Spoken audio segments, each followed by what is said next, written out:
teams in the tunnel here. Two returning players, John McGinn and Son Heung-min, will lead them out for this game. And it's noticeable there are a number of empty seats in the away end, Mickey Gray. Tottenham have always travelled well to this game, but clearly it's a Friday evening, it's an expensive time of year. Many people may be planning their trips to Bilbao and have thought they'll give this one a miss. Yeah, I mean, it's an expensive sport, isn't it, for a supporter to travel around the country. I just wonder whether thousands of Tottenham supporters have already started actually travelling to Bilbao. I've heard that it's going to be very difficult to get there. The people flying through Barcelona, there's people driving 6 hours in cars to get there, so they might have actually even set off. But the supporters who have actually turned up here tonight, albeit they've made those changes, it's not a strong Tottenham team tonight, but there's an expectancy still, Nigel. I know they've lost 20 Premier League games this season, but it's Tottenham we're talking about. Go out and perform for your team and give yourself a chance of maybe starting that game on Wednesday, or actually maybe even being on the bench. Well, we've got the pre-match pyrotechnics on both sides of the pitch here at Villa Park, and the wind has really carried the claret and blue smoke up into the sky in all directions. It's a night which probably looks a good deal warmer on the television than it is actually here in person, because we've got bright sunshine, but it's a bit chilly in the shadows, and many people who've arrived here today in their t-shirts and shorts may be believing that they've underclubbed, and they certainly will have done when they're heading out to this ground at about 9:30 this evening. A reminder of the teams again: Aston Villa, Martinez in goal, Cash, Konsa, Torres and Maatsen the back four, Kamara and McGinn in midfield with Onana, and Rodgers and Asensio supporting Watkins in attack. For Spurs, it is Kinski in goal, Spence and Reguilon are the two fullbacks, with Danzo and Davis at the heart of their defence. Mickey van der Ven and Christian Romero are not even in the matchday squad here tonight. Archie Gray and Pap Sarr are in midfield. Wilson Oliver will play possibly as a number 10, supported by Mikey Moore, with Heung-min Son alongside Matthias Tell in attack. And if you're looking for any sort of indication about what Postecoglou will do for the game in Bilbao next Wednesday, the fact that Van der Ven and Romero aren't even involved tonight probably tells you who the central defensive pairing will be. Yeah, 100%, Nigel. I think, it'd be a surprise if they weren't. Look, they were on the bench against Crystal Palace, but he's just completely left them out of the squad. The players can rest up. You've got to do that with certain individual players. We know how important them two centre-halves are to Tottenham. But it gives Ben Davies and Danso another opportunity in a game tonight where they're going to get tested, because this forward line of Aston Villa, with Ollie Watkins running through the middle now, the top scorer in the Premier League now for Aston Villa, the all-time record holder. Congratulations to him. John McGinn, whether he plays in that holder midfield area or he's just, it's Asensio, Rodgers, they're going to get tested, this back line of Tottenham tonight. They're going to have to be on their game, certainly in the early stages.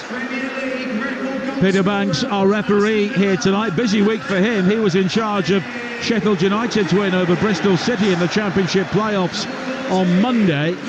Here on Friday evening, he's at Villa Park for a key game for Aston Villa, at least in the Premier League. They've won 7 of their last 8 in the league. That last-minute defeat to Manchester City, the only blemish on that record. 20 games unbeaten at home, 17 of those in the Premier League, which has equalled a club record. And as we said, Unai Emery's 100th game in charge, 53 wins. Only Liverpool, Manchester City and Arsenal have gained more points in that time. And we will have a moment's silence and appreciation before the game, because Peter McParland, the final surviving member of Aston Villa's 1957 FA Cup winning team, passed away at the age of 91 earlier this week, along with Jake Finlay, the former Aston Villa goalkeeper as well. And both former Villa players will be remembered now. Peter McParland will always be remembered as the player who scored both goals when Villa beat Manchester United 2-1 in 1957 FA Cup final. Please join us in hearing the applause as we remember them.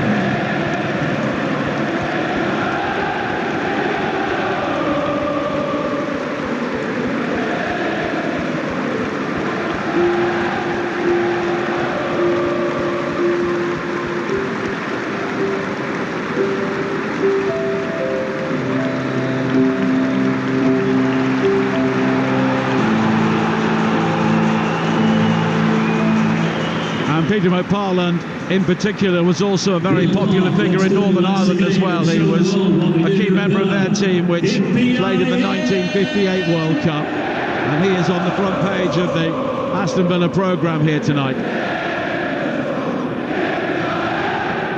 And the Villa fans in great voice, as you can hear. They really enjoyed their Champions League experience this season, and they are hungry for more.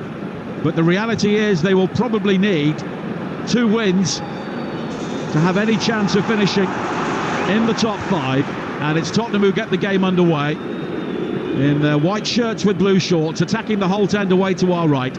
Aston Villa in claret and blue. And it's headed away initially by Ben Davies. And then the ball over the top, looking for the pace of Watkins. Danso coming across, but Kinski, the goalkeeper, gets there first.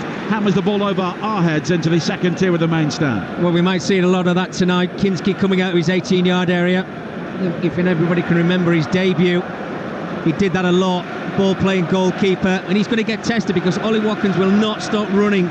Will him run it in behind, using his pace to try and get in behind Tottenham. Quick start here from Villa. The cross into the penalty area, headed away by Sarr.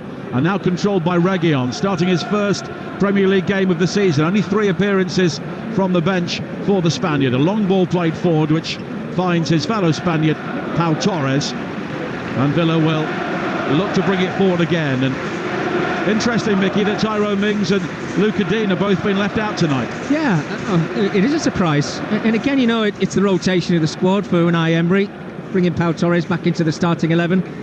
Just interested there, Nigel. Just wonder whether they tried to turn each other around when they did a flip of the coin, because Pau Torres was having a look forward and he just put his hand towards the top of his forehead to say, well, I can't see anybody.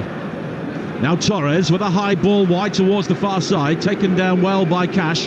Cash will take on Reguilon, drives in the cross, blocked by Reguilon. Cash, though, will recover, and there are thousands of Villa fans in the Holt end who are currently shielding their eyes from the low sun. Of course, that will gradually disappear the longer the evening goes on. We have much of the pitch in shade, but there is a shaft of sunlight going right across the pitch, right through the middle of it, and that's causing 1 or 2 problems for the Villa players at the moment. Yeah, and I think what we're actually seeing right now, Nigel, is Aston Villa are just keeping hold of the ball, a lot of possession. All the possession has been in Tottenham's half, and I wonder if there's going to be a story of the night, because you just don't see where that outlet ball is for Spurs unless they can control some quality in that midfield area and get their wide players involved in the game, and very, very quickly. But it looks like Aston Villa are just going to dominate. Well, Spurs have won 8 of their previous 9 games at Villa Park in the Premier League. 4-0 last season as another long ball forward is claimed by Kinski, and it was Rodgers making the break from midfield. And Spurs were beaten here in the FA Cup 4th round earlier this season. Kinski now almost giving the ball away to Watkins inside the penalty area at the north stand end of Villa Park, but Danso will bring it clear now. And if Kinski is prepared to be as expansive as that, it could be an interesting evening. Yeah, absolutely. Again, I go back to his debut where he's very good with his feet, but 2 or 3 games after that, I think he made a couple of mistakes. Not so good with his hands. No, absolutely, yeah. But look, I like the confidence, but you know, you've got to wait until Watkins is 4 or 5 yards away from you. Keep the pressure off the goalkeeper as much as you possibly can, because that was very, very close. Watkins with 16 goals and 7 assists in the Premier League this season. And we often talk about players looking to make the move up the pyramid to the very highest level, and Ollie Watkins in many ways is the poster boy for that. Exeter to Brentford to Aston Villa and then to England. As Sarr cuts out the ball forward from Cash on the far side. Nearly 4 minutes played here at Villa Park on Talksport 2. Aston Villa 0, Tottenham Hotspur 0. But it's been incessant pressure from Villa so far. Spurs have barely crossed the halfway line. And Archie Gray coming very deep to gather. Still only 19 years of age, and he's played in 5 different positions this season, and I don't think that's helped him. No.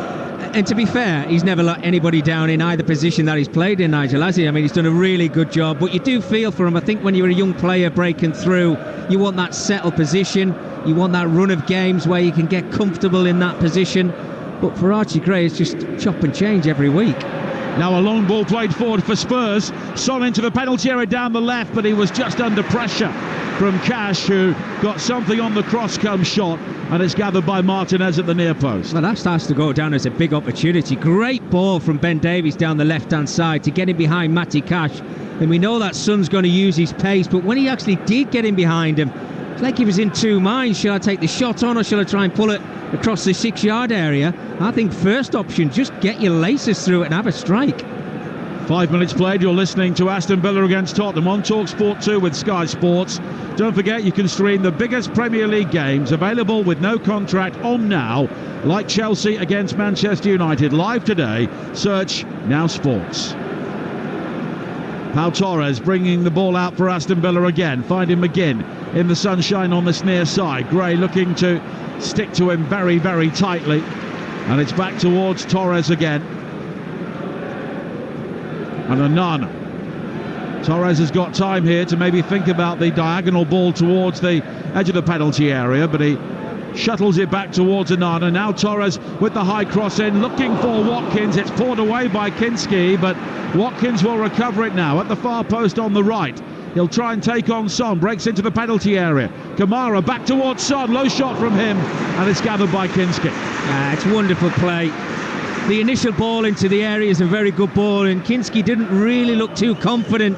Maybe knew that Ollie Watkins was just behind him, but then the build-up play after that, the lovely little give and go, the drag back, the strike. Yes, he didn't get enough purchase on it, Watkins, but that's the threat that it can give you. They'll be underway at 8:15 at Stamford Bridge over on Talksport. Chelsea against Manchester United, and on the Talksport app, not too far from here, Walsall against Chesterfield at 8 o'clock as Asensio with the cross in, cut out by Davis at the near post, but one back by McGinn, who hits it, and it's just over the top. There was plenty of movement on that, but always rising following the error from Jed Spence. Yeah, Jed Spence is a very lucky boy, I have to say. It was very cool from Ben Davies, just a little simple pass into his path, but from there you've got to deal with it as a fullback. He panics, it looks like he slipped a little bit, but when you've got players like John McGinn hovering around you, you know he's going to try and nick that ball off you. Great strike, just a foot over the top of the crossbar. 7 minutes played, 0-0 here at Villa Park, and we welcome listeners from Talksport to the early stages here. Aston Villa predictably perhaps have been the dominant side. John McGinn shooting over the crossbar. Ollie Watkins also testing Kinski. He will gather a through ball now, which was played into the penalty area, maybe with a bit too much eagerness from Morgan Rogers, looking for Watkins, and it's gathered by the Spurs goalkeeper. But Mickey Gray, we anticipated a dominant Aston Villa performance, and so far that's how it's panned out. Yeah, absolutely. They've not let anybody down, have they, in this stadium? I mean, just that opportunity in front of us there. The pass from Morgan Rogers is the right pass to play. Just had a little bit too much pace on it, but the threat that they're causing in that final third, it feels like it's a matter of time before Aston Villa break the deadlock. Plenty of empty seats in the away end, which is perhaps understandable with the game coming up in Bilbao and Spurs' dismal form in the Premier League, as Cash now has to deal with a high ball forward, maybe lost it in the low sun. It's won back by Son, and it was almost into the path of the 17-year-old Mikey Moore on the edge of the penalty area, but it's gathered by Emi Martinez. Commentary continuing on Talksport 2. 8 minutes played here at Villa Park. It is Aston Villa 0, Tottenham Hotspur 0. I think if Tottenham, Nigel, are going to grow into this game and get something out of it, I think they're going to have to try and use that outlet ball with Son over on that left-hand side, because if I do see a weakness in Aston Villa's back line, it's Matty Cash defensively. Great, I love to see him when he gets over the halfway line. I think he's a very good player, but defensively sometimes he can be a little bit vulnerable. With the pace that Son's got, albeit he's lost half a yard, but still very, very quick, that could be their outlet in this game. Son with 7 goals this season in the Premier League, his lowest total so far since his first season back in 2015-16. Of course, he's had his injury issues at times, but in many ways he's just struggled with the general malaise around the Tottenham Hotspur Stadium in everything apart from the Europa League.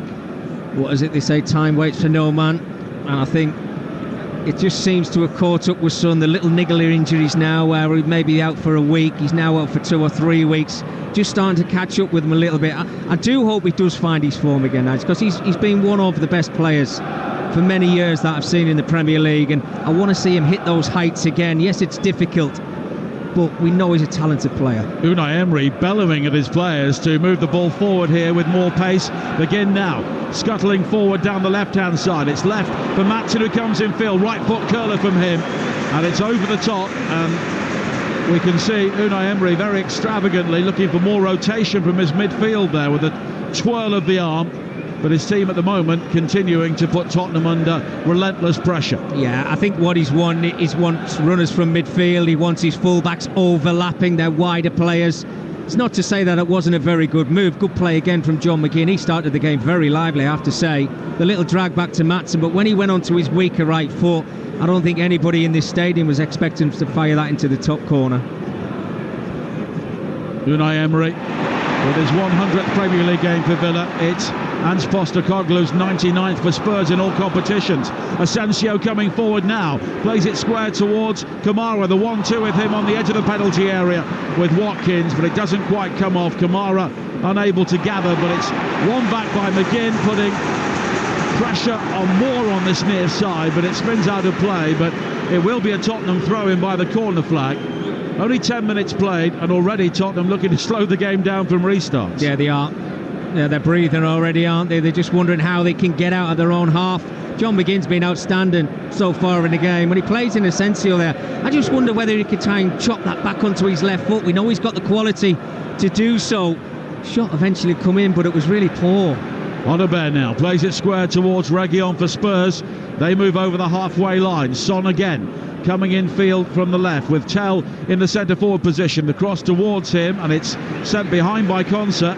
And the first corner of the game is to Spurs with 11.5 minutes played here on Talksport 2, goalless at Villa Park. Well, again, you know, they're trying to work that ball, Tottenham, over to that left-hand side and get Son on the ball. If you give him 2 or 3 yards to do his step-overs, he can either go right or left. We know he's got great quality. It's not a bad ball into the box. They've won this corner from that, and he's the player who's going to take it. And this could be a big outlet for Tottenham tonight. Set pieces could be key. Spurs have scored 15 goals in the opening 15 minutes of games in the Premier League this season. They've often made quick starts and not sustained them. Corner kick on the far side, whipped into the penalty area and claimed by Martinez, untroubled at the near post. Very good.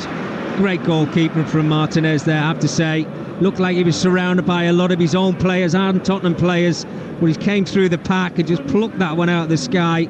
That must just give you loads of confidence as a defender, and you know your keeper's just going to command his area like that. Absolutely superb. Now Konsa coming up towards the halfway line, and he will just move the ball to the side as again Tottenham pull everybody back behind the ball. Matson now on this near side, the left, works it infield towards Onana, and Matson will take the 1-2 and try and attack Hotspur on this near side. Moore though comes in with the challenge. Pretty steep learning curve for him this evening, as it's back with Torres again into the sunshine on the far side, and Konsa cashes forward on the right, and in the end the challenge from Tell bowls over the central defender, and it will be a free kick for Villa once again. Yeah, you just mentioned Mikey Moore there, did you, Nigel? I mean, we all know he's a wonderful talent.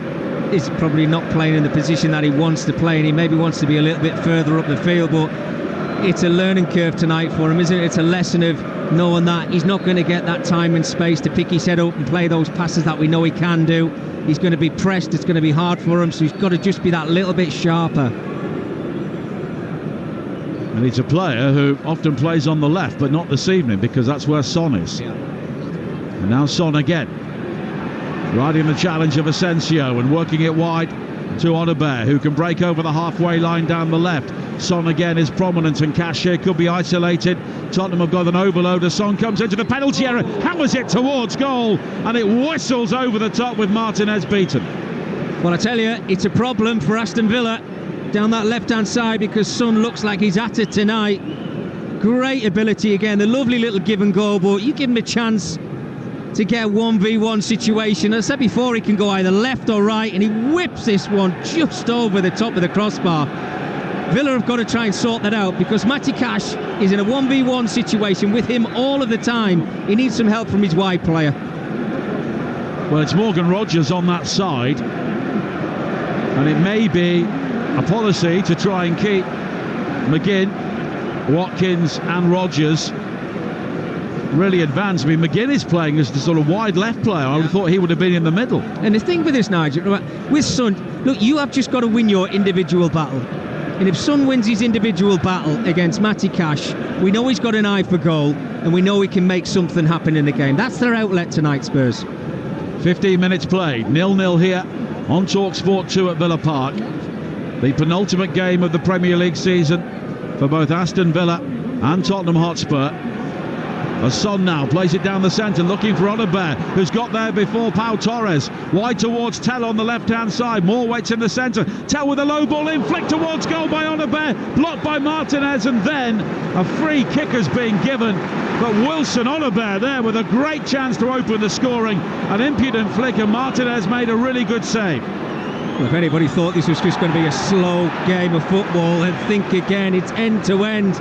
More so in the Aston Villa half, but over the last minute and a half or so, Tottenham have had two massive opportunities. The first one coming from Son, but Odegaard, I mean, it's instinct, isn't it? As the ball comes into the area, he might see it late, but the little flick towards goal is cute, it's clever. And the improvisation between the front three from Tottenham has been very lively in the last few minutes. Great chance, that is. Super save, I have to say, as well.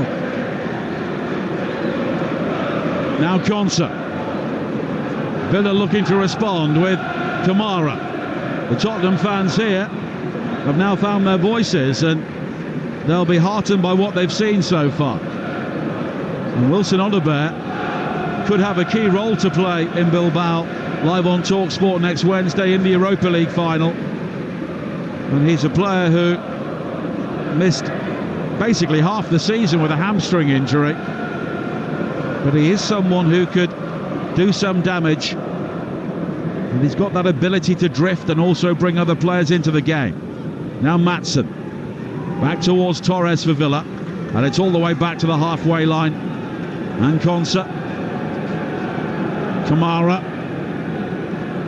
and I think he was looking to pick out Rogers. It was all too congested in the end. Reguilon is fouled by Kamara, and it will be a free kick for Tottenham, who are settling down here. 17 minutes played, 0-0, and they've had the game's best opportunity. They are, and I think it suits Tottenham when they can slow the game down and spring into life like they are right now, and maybe catch Aston Villa on the hop with the pace that they've got up front. I think what doesn't suit Aston Villa is their build-up play is very good, Nigel, as we've been watching in the game so far, but that's not Aston Villa for me. Go through the lines as quick as you possibly can. Use the pace that they've got with Maatsen, Watkins, Asensio. That's when they look a real threat. Well, for Aston Villa, it's a must-win game. Maybe for Spurs, must not get injured. Here is Cash coming forward now, down the right-hand side. But Tottenham are carrying the fight to Villa at the moment. Onana, midway inside the Tottenham half. Torres into Maatsen. And now McGinn on this near side. Onana will produce the option wide, and now McGinn will try and take on Danso, who has doubled up with Spence. Onana with the cross into the penalty area, flicked on, brilliant save by Kinski to keep out Morgan Rogers. He just guided the ball in there using the pace on the cross, and Kinski with an outstanding save, plunging away to his left to tip the ball around the corner. Absolutely brilliant, as good as it gets from Kinski.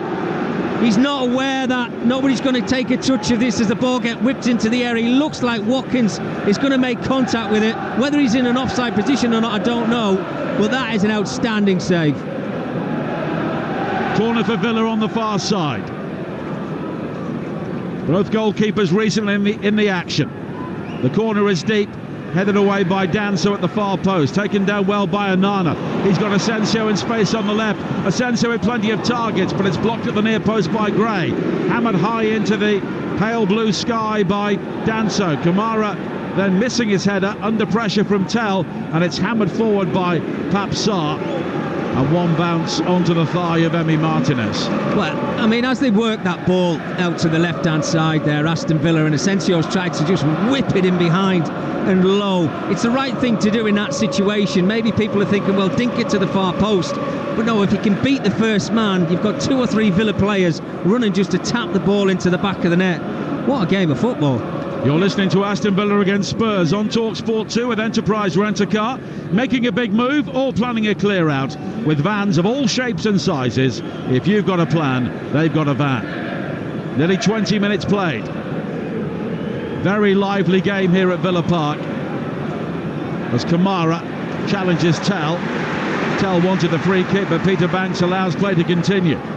Maatsen on this near side, infield towards Torres again. And Konsa almost creeping towards the halfway line. Kamara. And at the moment, Tottenham have got this sorted out, and Villa are playing so much of the ball in front of them. Yeah, they've got to come up with the ideas, haven't it, to break them down. I mean, just going to say to you, Nigel, they've rotated it back now, but it was Morgan Rogers who was actually playing as the striker. Ollie Watkins has now come in the middle of those now. But I think Rogers needs to grow into the game a little bit. He's not really spoke about him too much so far. Well, he had the chance, which was turned around the post by Kinski as Kamara goes down. Caught by Gray, and it will be a free kick for Villa. Midway inside the Spurs half, just left of centre. Asensio is over this. And we welcome back listeners from Talksport. 21 minutes played, 0-0.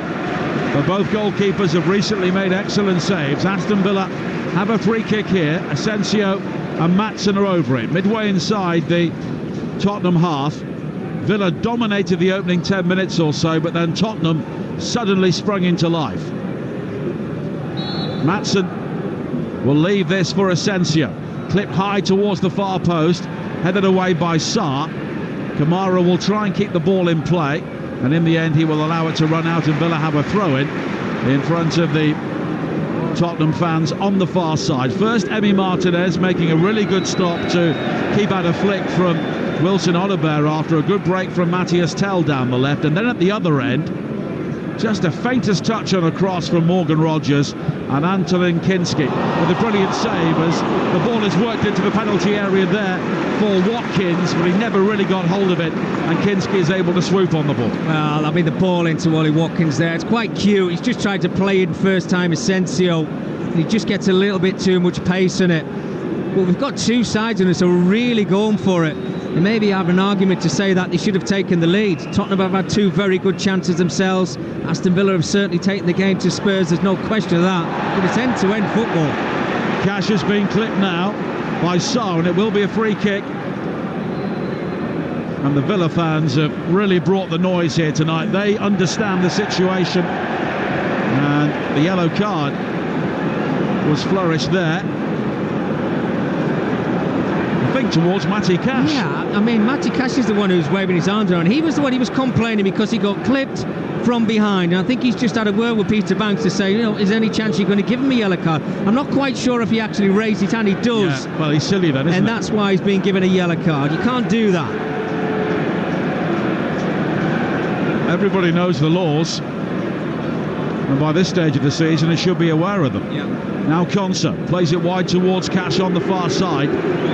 He's got the opportunity to attack down the right, and it's back in field towards Konsa again. 23 minutes played on the Talksport network. 0-0. Cash with the cross in, blocked by Reguilon at the near post. Son will keep the ball in play by the corner flag on the far side at the north stand end of Villa Park. It's hammered forward by Reguilon up towards the halfway line. It's nodded down by Konsa, and Torres will have the option of going all the way back towards Martinez, but in the end he will play it square towards Konsa again. So 23 and a half minutes played here at Villa Park. Commentary continuing on Talksport 2. Despite some excellent goalkeeping, or because of some excellent goalkeeping, it is Aston Villa 0, Tottenham Hotspur 0. Yeah, and I tell you what, I would be doing now as well, Nigel, if I'm Tottenham, is what they're doing exactly right now, is getting that ball over to Son and saying to him, go and take on your fullback, Matty Cash. He's in the book now, he's got a yellow card, he's got just over or under 70 minutes of this game to go. When you've got the quality of Son, I talked about it before, about him skipping left or skipping right and using his pace, that little bit of contact from Matty Cash, Aston Villa could find themselves down to 10 men.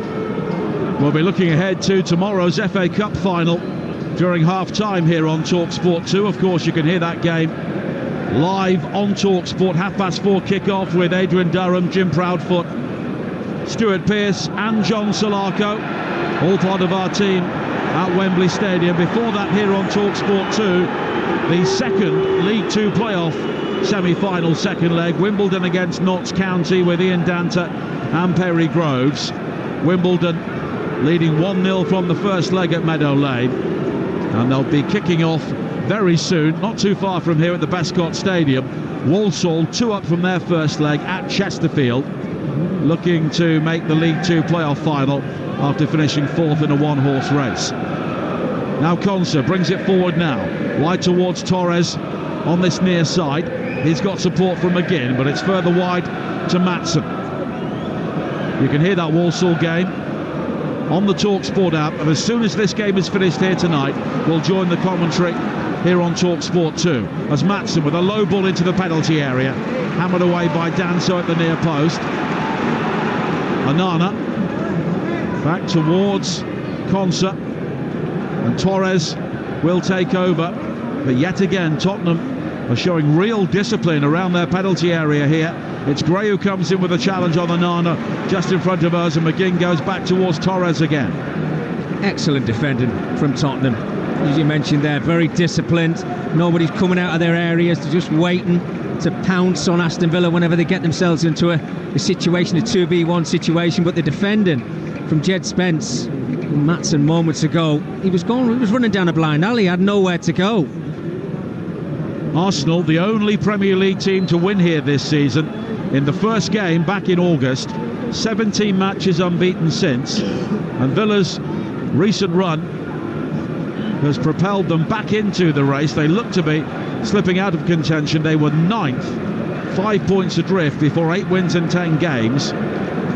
Now of course they're 6th, and they'll go 4th with a win as an audacious flick from Asensio inside the penalty area with his back to goal, back heeling the ball in mid-air, but it was always drifting wide. Yeah, very cute.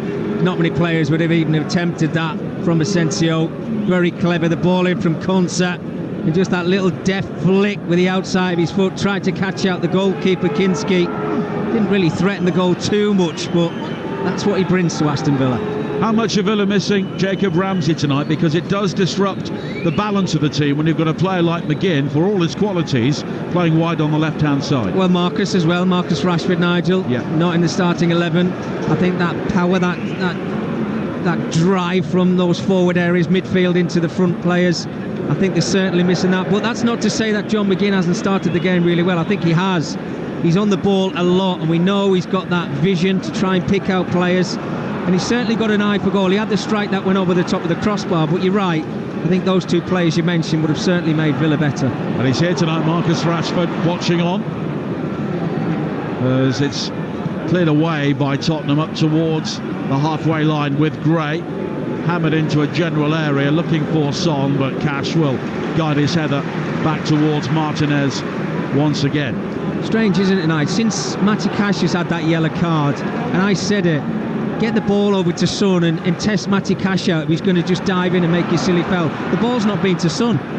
Onana fizzes the ball into the path of Watkins. It almost rebounds off him, but Asensio does well to control on the far side. Then he comes in field beyond the challenge of Son. Slipped in towards Watkins. Right foot shot from him. Blocked by Danso, and Reguilon is on hand to clear the ball away. It's class. Absolutely class from Asensio. Pulls it out of the sky and then keeps his control. And still has the vision to play in Ollie Watkins, who nearly finished it off. I mean, that would have been a brilliant goal. Now Tell.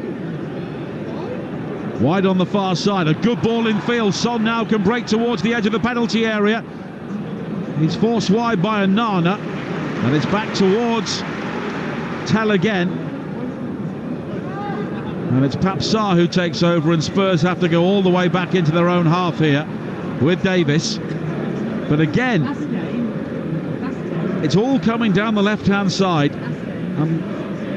we've spoken about Matty Cash and maybe his vulnerability now on a yellow card, but he's not getting too much help either. Well, the thing is, over on that side, it's a game of cat and mouse, isn't it? Because Matty Cash is wanting to get over the halfway line as a full-back. He loves doing that and whipping balls into the area, but when they give the ball away, he's vulnerable, he's out of position, he's not getting help from Morgan Rogers. That's when they've got to get the ball out to Son, because he's got acres of space to run into, and if you give him the ball in the final third, he can cause havoc. You know he's got an eye for goal, he's a real threat, but since I've mentioned about him being on a yellow card, Son's touched the ball once. McGinn forward towards Rogers on the edge of the penalty area, but he's unable to find Watkins, but a good challenge from Onana on Oliver, and now Maatsen plays it forward. Rogers with the cross in, but Davis clears away on the edge of the 6-yard area. Maatsen though wins it back for Villa on this near side. Now finding Rogers. McGinn is further wide, but Rogers hits the byline. The cross is high to the far post. Kamara tries to recover it, but he was under pressure there, and all he can do is send the ball bobbling behind for a goal kick. Do you know, when you watch Aston Villa play, it's like Unai Emery said to his players, when you get into the final third, do what you want to do. Just go and express yourselves, enjoy your football, make things happen, try something out of the ordinary. The lovely little give and goes in the third man running off the ball is fantastic at times. This time it's Rogers drifting over to the left hand side. Yes, he gets a little bit too much on his cross, it's a little bit floaty, but the build-up play was absolutely superb. Half an hour played, 0-0 here at Villa Park. On the other side of the M6 at Bescott Stadium, they'll be underway as well. Walsall taking on Chesterfield in the League 2 playoff semi-final second leg. That's live on the Talksport app, over on Talksport at 8:15. It is Chelsea against Manchester United. As McGinn comes forward now, beyond Spence on this near side. He tries to break into the penalty area. McGinn then is unable to take the ball with him, but opens out the angle for Maatsen. Maatsen square now towards Kamara, so congested, but now Rogers will find Watkins. Watkins pulls it back, but he only finds more, and the 17-year-old is able to stroke the ball away. Wow. And they had 3 or 4 really good opportunities for Aston Villa players to get their shot away. John McGinn again's done really well. 3 times he brushed off Jed Spence. The little pullback just didn't fall to Maatsen onto his right foot, but then it was pass. Somebody has to get the shot away.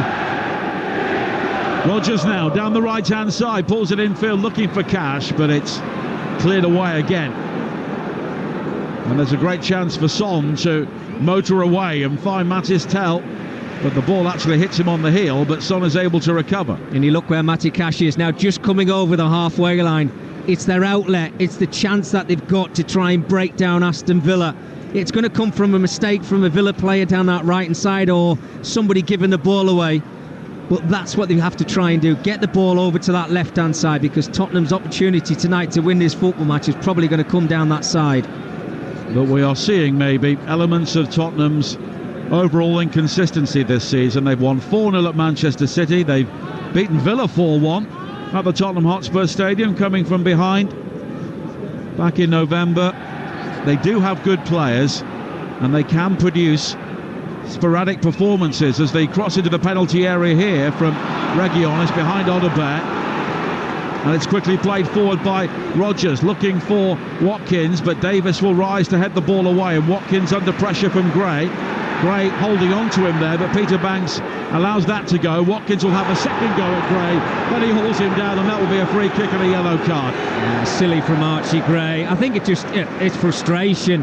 Fantastic hold-up play from Ollie Watkins. You can see he was having a look around. There was nobody to play the ball to, so he just had to hang on to it. Archie Gray's had 2 or 3 little bites, and when Ollie Watkins just nicks the ball away from him, he just sized them down, and Peter Banks, he had to give him a yellow card. Gray joining Cash in the book here with 33 minutes played. 0-0 the scoreline. Clear blue skies overhead, and that breeze continuing to whip around Villa Park. But still, bright sunshine. But the shadows have lengthened sufficiently for them to not really be an issue for Aston Villa as much now as they were at the start of the game.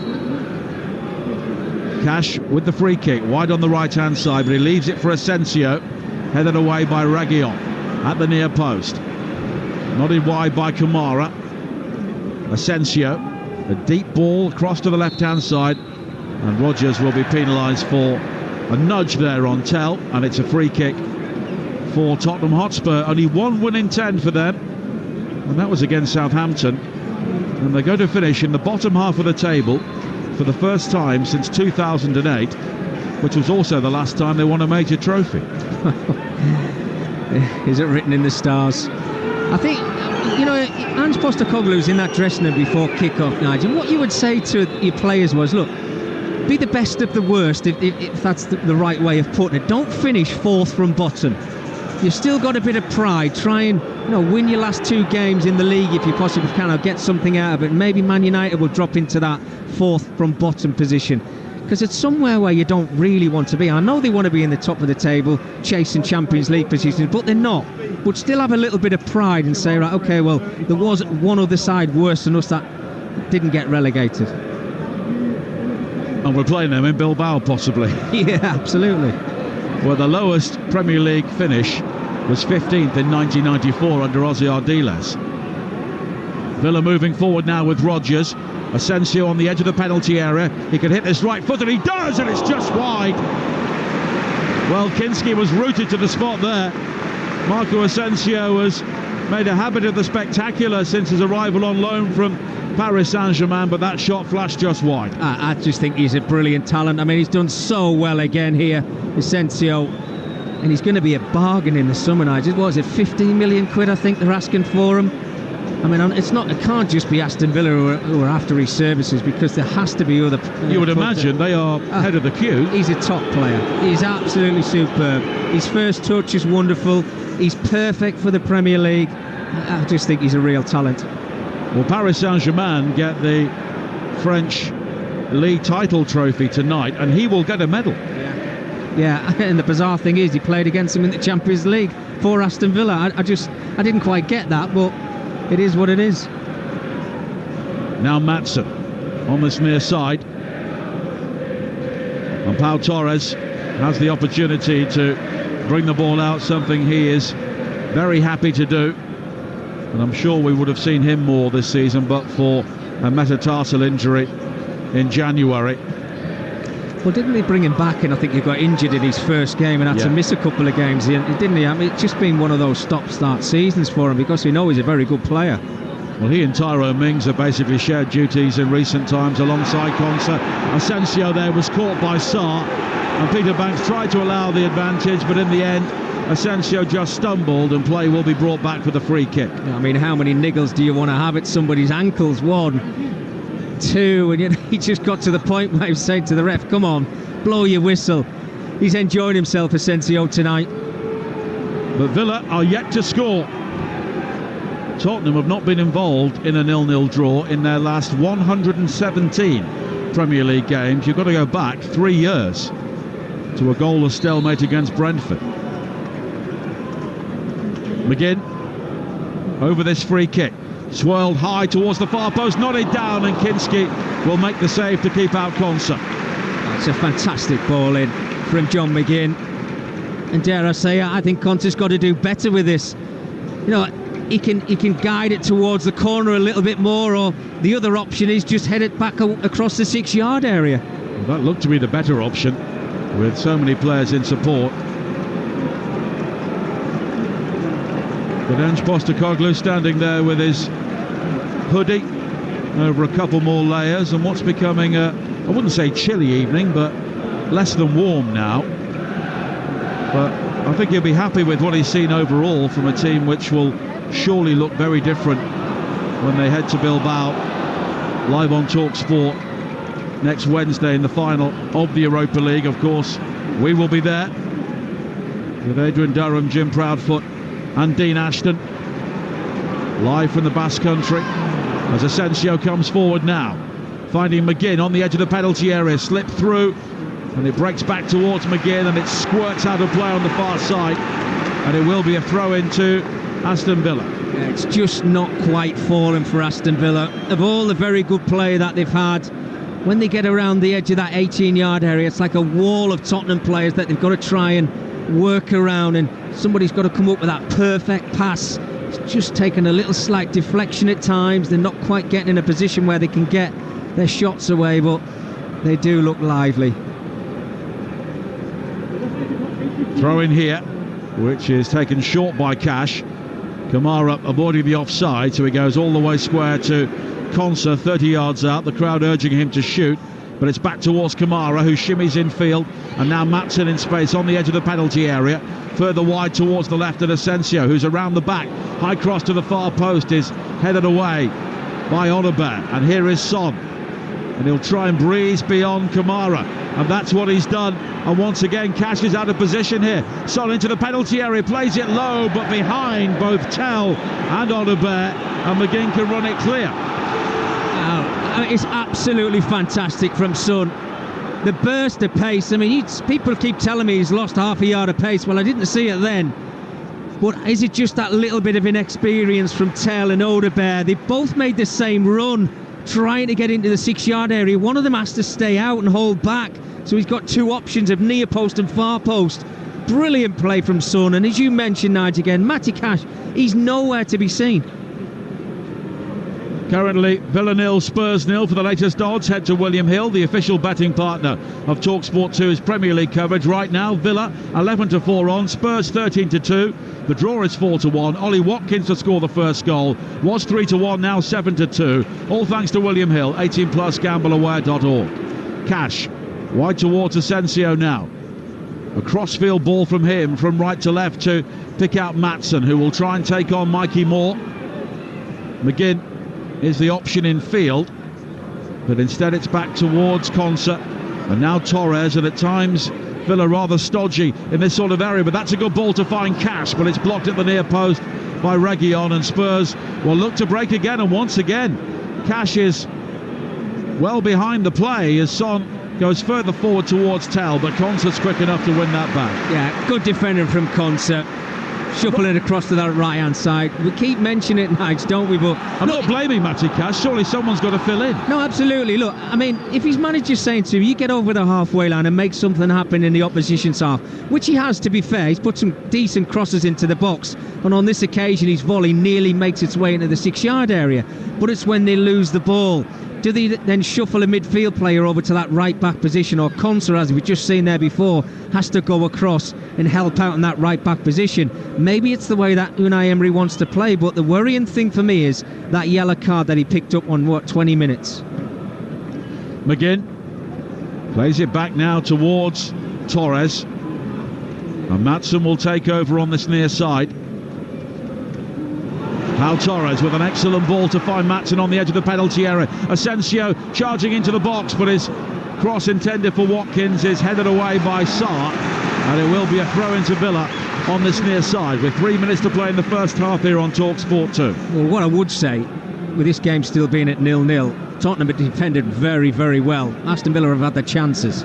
Matson with a low cross in, Kinski with safe hands on the edge of the 6-yard area with Watkins lurking with intent. Yeah, it's kind of a scrambled back four as well when you look at Spurs' back line, and the goalkeeper coming in who's, he's not got much experience. I think it's 10 games he's played.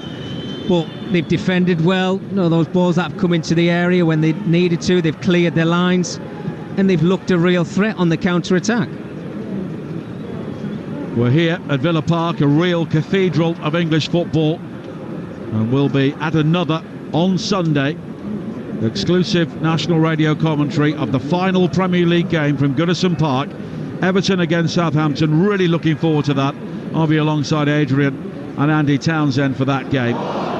It will be an emotional day, I'm sure. There's thousands of Everton fans, a number of them will be inside that stadium for the final time. Now Onana finding Konsa.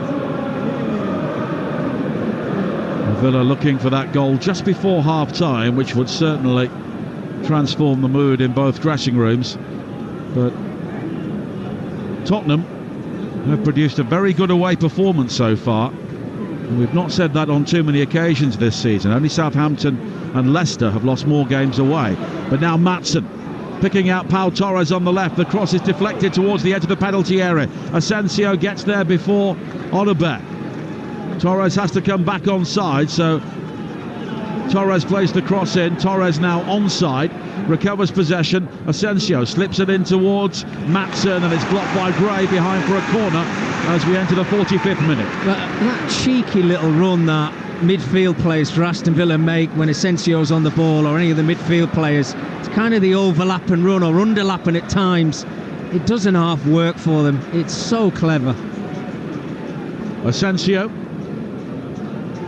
with an outswinging corner on this near side, but instead he goes short to Maatsen. Maatsen opens out the angle for McGinn. McGinn with the left-footed ball high towards the far post, and leaping was Cash. Heads the ball up in the air. Son is back to defend. Tell will try and run the ball clear, but Cash has won it back. Further forward now towards Konsa, but he is offside.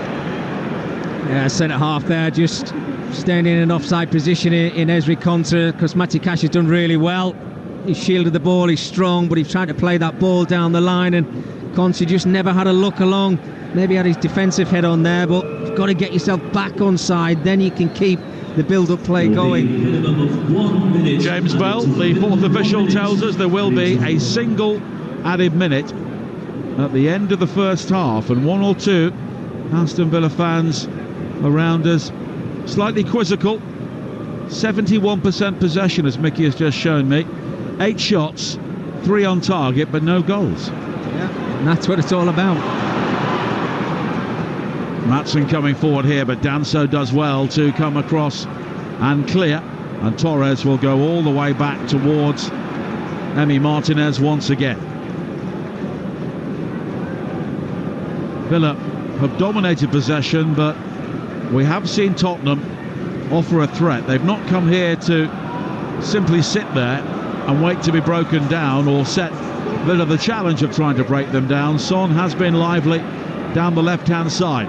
Kamara now for Villa. One high cross into the penalty area left in the first half, but it's Moore who was there to volley the ball away, and that is half-time.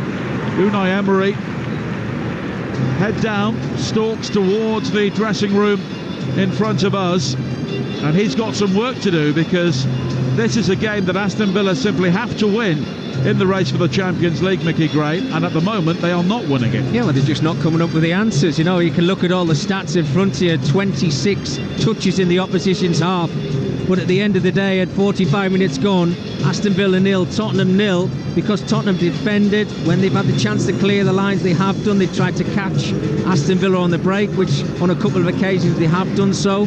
Son's had a couple of great opportunities over on that left-hand side, but I think the more frustrated manager walking down that tunnel at half-time would be Unai Emery.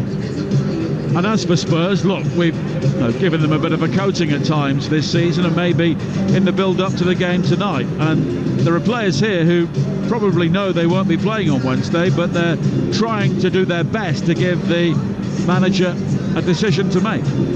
Well, what I would say, and I think pleasantly surprised would be what I would say to you, Nigel, because I've been impressed with them defensively, their organisation, the way they're trying to catch Aston Villa on the break.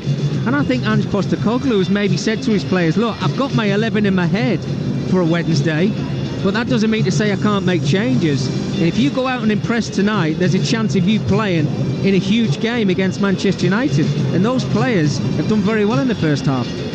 All from Mickey Gray coming up in the second half here on Talksport 2. Coming up next, we'll be looking ahead to tomorrow's FA Cup final, which you can hear live on Talksport. But at half-time here at Villa Park, Aston Villa 0, Tottenham Hotspur 0. This is Game Night Live on Talksport 2. Game day exclusive on Talksport 2 with Enterprise Rent-A-Car. Making a move or planning a clear out with vans of all shapes and sizes. If you've got a plan, we've got a van. We all fantasize about our perfect home. Sipping a morning coffee out on the terrace. Good morning, Mr. Squirrel. Morning. The kids building a treehouse in the garden. I'm living my perfect childhood. But come on, this isn't real. Listen, if you're serious about making your fantasy a reality, find out what your home is worth instantly with a free online valuation estimate. Get real about moving. Get on the market.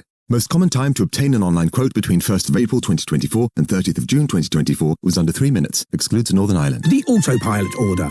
Noun, informal. The strong urge felt at the ordering kiosk or drive-through that takes over the entire body and mind and results in a person ordering a Big Mac without even having to think. Related phrases. Looks like I've ordered a Big Mac again. The autopilot order at McDonald's. Serves from 11 a.m, subject to availability. Summer fashion announcement. Stripes are in, darling. Oh, and also florals. Groundbreaking, we know. Pastels and block colors too. Basically, you choose. From breathable floral duvet sets to modular wardrobes and stripy block-out blinds, IKEA has hundreds of new summer products to let summer in. Fabulous! Visit IKEA online or in store. IKEA, the wonderful everyday. The season is shaping up, and whether they're going for glory or going down, it's all to play for. Get the ultimate football coverage with the Sun's free pull-out Goals! With the best writers pitchside for in-depth match reports, it's all about goals! And with unrivaled news from the Premier League to League Two, it has to be goals! Stay up to date on all the latest football action. Get your free copy of Goals every Saturday, Sunday and Monday, only in the Sun. Screwfix Sprint delivers from store to door in as little as 20 minutes. So don't get stuck behind a sea of brake lights that grinds your day to a halt. Why waste your time when we can zip to you and you can stay on your job? Screwfix Sprint cuts through the congestion to get you what you need fast. More time working, less traffic frustration. Screwfix Sprint, delivering in as little as 20 minutes. Just $4.99 and only on the app. Conditions and geographical restrictions apply. Selected products. And what a season this has been for Village Hotels. They've got the quadruple. Stylish rooms, state-of-the-art gym, heated indoor pool, and the legendary Village Pub and Grill with its unbeatable lineup of food and drink. No wonder the fans are going wild for this champion of affordable breaks. Absolute class. Village Hotels, 33 winning locations across the UK, with everything under one roof. Book now at villagehotels.com. Game day exclusive on Talksport 2 with Sky Sports. Watch the Premier League final day before the countdown begins to a huge new season, where Sky Sports have at least 215 live games, up from 128. Subscription required. The games, the goals, the glory. The FA Cup final live on Talksport. Oh my word! Tomorrow afternoon, the pre-match party begins at 12 noon with Adi Oladipo and Rory Jennings live from Box Park. Oh, it's in! From 3, Adrian Durham will bring you all the blistering build-up live from Wembley. Ahead of unmissable full kick-by-kick commentary from 4:30 at Crystal Palace versus Manchester City in the FA Cup final. Brilliant, brilliant goal! With fiery full fan feedback after the final whistle. Absolutely sensational. The FA Cup final live. Crystal Palace versus Manchester City. Tomorrow from 12 noon on Talksport. On DAB+, online, via the TalkSport app, and on your smart speaker. Live Premier League on TalkSport 2. This is what football is all about. The most open FA Cup in years. Towards the edge of the box, he can finish it here. It's Benassar! Crystal Palace are FA Cup finalists for just the third time in their history. It was one of the best performances of any team this season. If you look around that Palace team, the power and athleticism it has is very hard. Slips Eze right-footed, curls it in! Crystal Palace is exciting, I like it. We don't care which team we have to play, which team we are facing. It's teed up to Kovacic! This is Manchester City's day. There's no way to change the season has been poor. The bottom line is if they end up getting silverware on the back of the season that they've had, I think it will be a major step this year. Man City will expect to win this game, but Palace don't underestimate them. They will believe they can beat City in the final. Time to make history. You're listening to Premier League Live here on Talksport 2 at half-time. Aston Villa 0, Tottenham Hotspur 0. The early stages over on Talksport at Stamford Bridge. Also goalless between Chelsea and Manchester United. And it's also goalless at the Bescott Stadium between Walsall and Chesterfield over on the Talksport app in the League Two playoff semi-final second leg. Full second half commentary coming up from here shortly, but over on Talksport tomorrow afternoon, we bring you coverage of the FA Cup final. Crystal Palace facing Manchester City. All the build-up from 3 ahead of the kick-off at 4:30. Manchester City looking to end a disappointing season with some silverware. And ahead of the game at Wembley, Mickey Gray has been speaking with the Manchester City striker, Omar Mamouche. Gundogan finds Marmouche, edge of the D, right-footed shot! goal! What a hit from Omar Mamouche! How's things gone since you moved from Germany to England? Yeah, very good. I mean, the first few days were amazing coming in here and achieving one of my biggest dreams in my life, and playing in a club with this size was really good. And the feeling was very nice. The players helped me a lot to accept me in their very big family. And after a couple of weeks, I had the feeling that I've been here for more than 1 or 2 years even. And it's very nice to be here. Hopefully now this season we can achieve the top 4 and win the FA Cup final. Mamouche is a player. This boy has got something. I'd say Man City is not like any other club, and the players that are here have so many qualities, but in the same time they are very, very good personalities and characters. So yeah, the feeling is crazy, but in the same time there's a lot of demand that you have to perform every game, and the pressure is also much higher. It's going to be City Palace in the 2025 FA Cup final. Today Pep's men have won by 2 goals to nil. And the demands when you come to this club is win silverware. Unfortunately, it's not going to be the Premier League this season, but you have a big chance to win the FA Cup, which will be very special in your first season. Yeah, of course. After so many years of Man City winning so many trophies, it seems as if we win this trophy, it would be a bad season. Of course, the season wasn't the best. In the end, we are in the situation. We want to win the silverware and finish in top 4. Then we can at least have something to look back at and say, okay, we did the best we could out of the situation we were in. And then we will look next year to start from the beginning strong and hopefully, be back up there where we want to be. Pulls it back to De Bruyne! City lead! Kevin De Bruyne! Kevin De Bruyne, we know it's his final season. How special would it be for Kevin to go on a high and win the trophy? Of course, very, very special. Kevin, with his qualities, I think he is one of the best players in the Premier League history and the club. So it would be very nice for us to be doing this for Kevin, to leave on a good note, at least so we can look back and say, okay, we did the best we could. And we will give everything because Kevin deserves everything. And I think he's an exceptional player. And you've seen so many years performing on this high level and performing very, very good. It has to be respected, and hopefully he can leave on a good note. Mamouche 2-1 to Manchester City. Okay, this club is a club that gets trophies, so being in a final they have been used to it in the past years, and they know how to act and how to prepare themselves for a final. So I just try to learn and see how they act before it, so to maximize the benefit and hopefully win the silverware. That's Omar Mamouche talking to Mickey Gray. Of course, Crystal Palace aiming to win their first FA Cup tomorrow afternoon. Their manager Oliver Glasner believes they're ready to go all the way. I think we shouldn't feel pressure to bring silverware to Crystal Palace because this never happened in club's history. So we will give our best, definitely. And I think this is what all our fans are appreciating throughout the season, that in every single game we give our best. And we had some heavy defeats at City, at Newcastle. Our fans appreciated that the players gave their best. And this is our mindset tomorrow. Together with our fans, it's possible. And they can expect that they will see that every single one gives his best, and we can expect and we will see that our fans give the best to support us.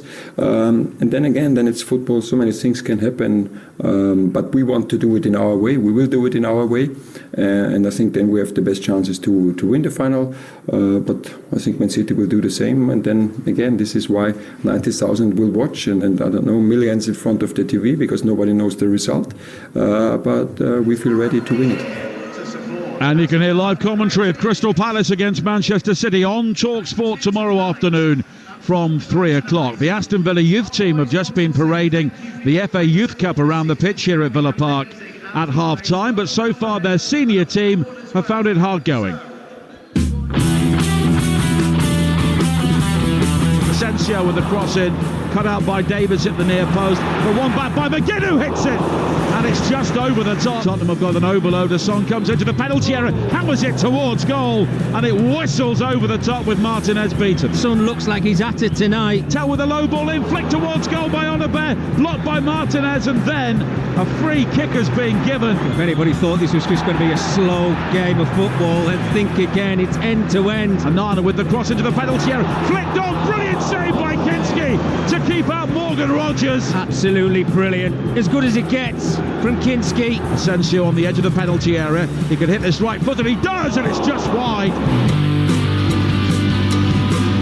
So 0-0 at half-time here at Villa Park. We're still awaiting both teams for the second half, but the Spurs replacements on their way out, which suggests they are both imminent. Mickey Gray is back alongside me here, and I wonder if we'll see changes from Tottenham which could disrupt their rhythm, because they'll be mindful that they've got players through 45 minutes and maybe they won't want them to do too much more.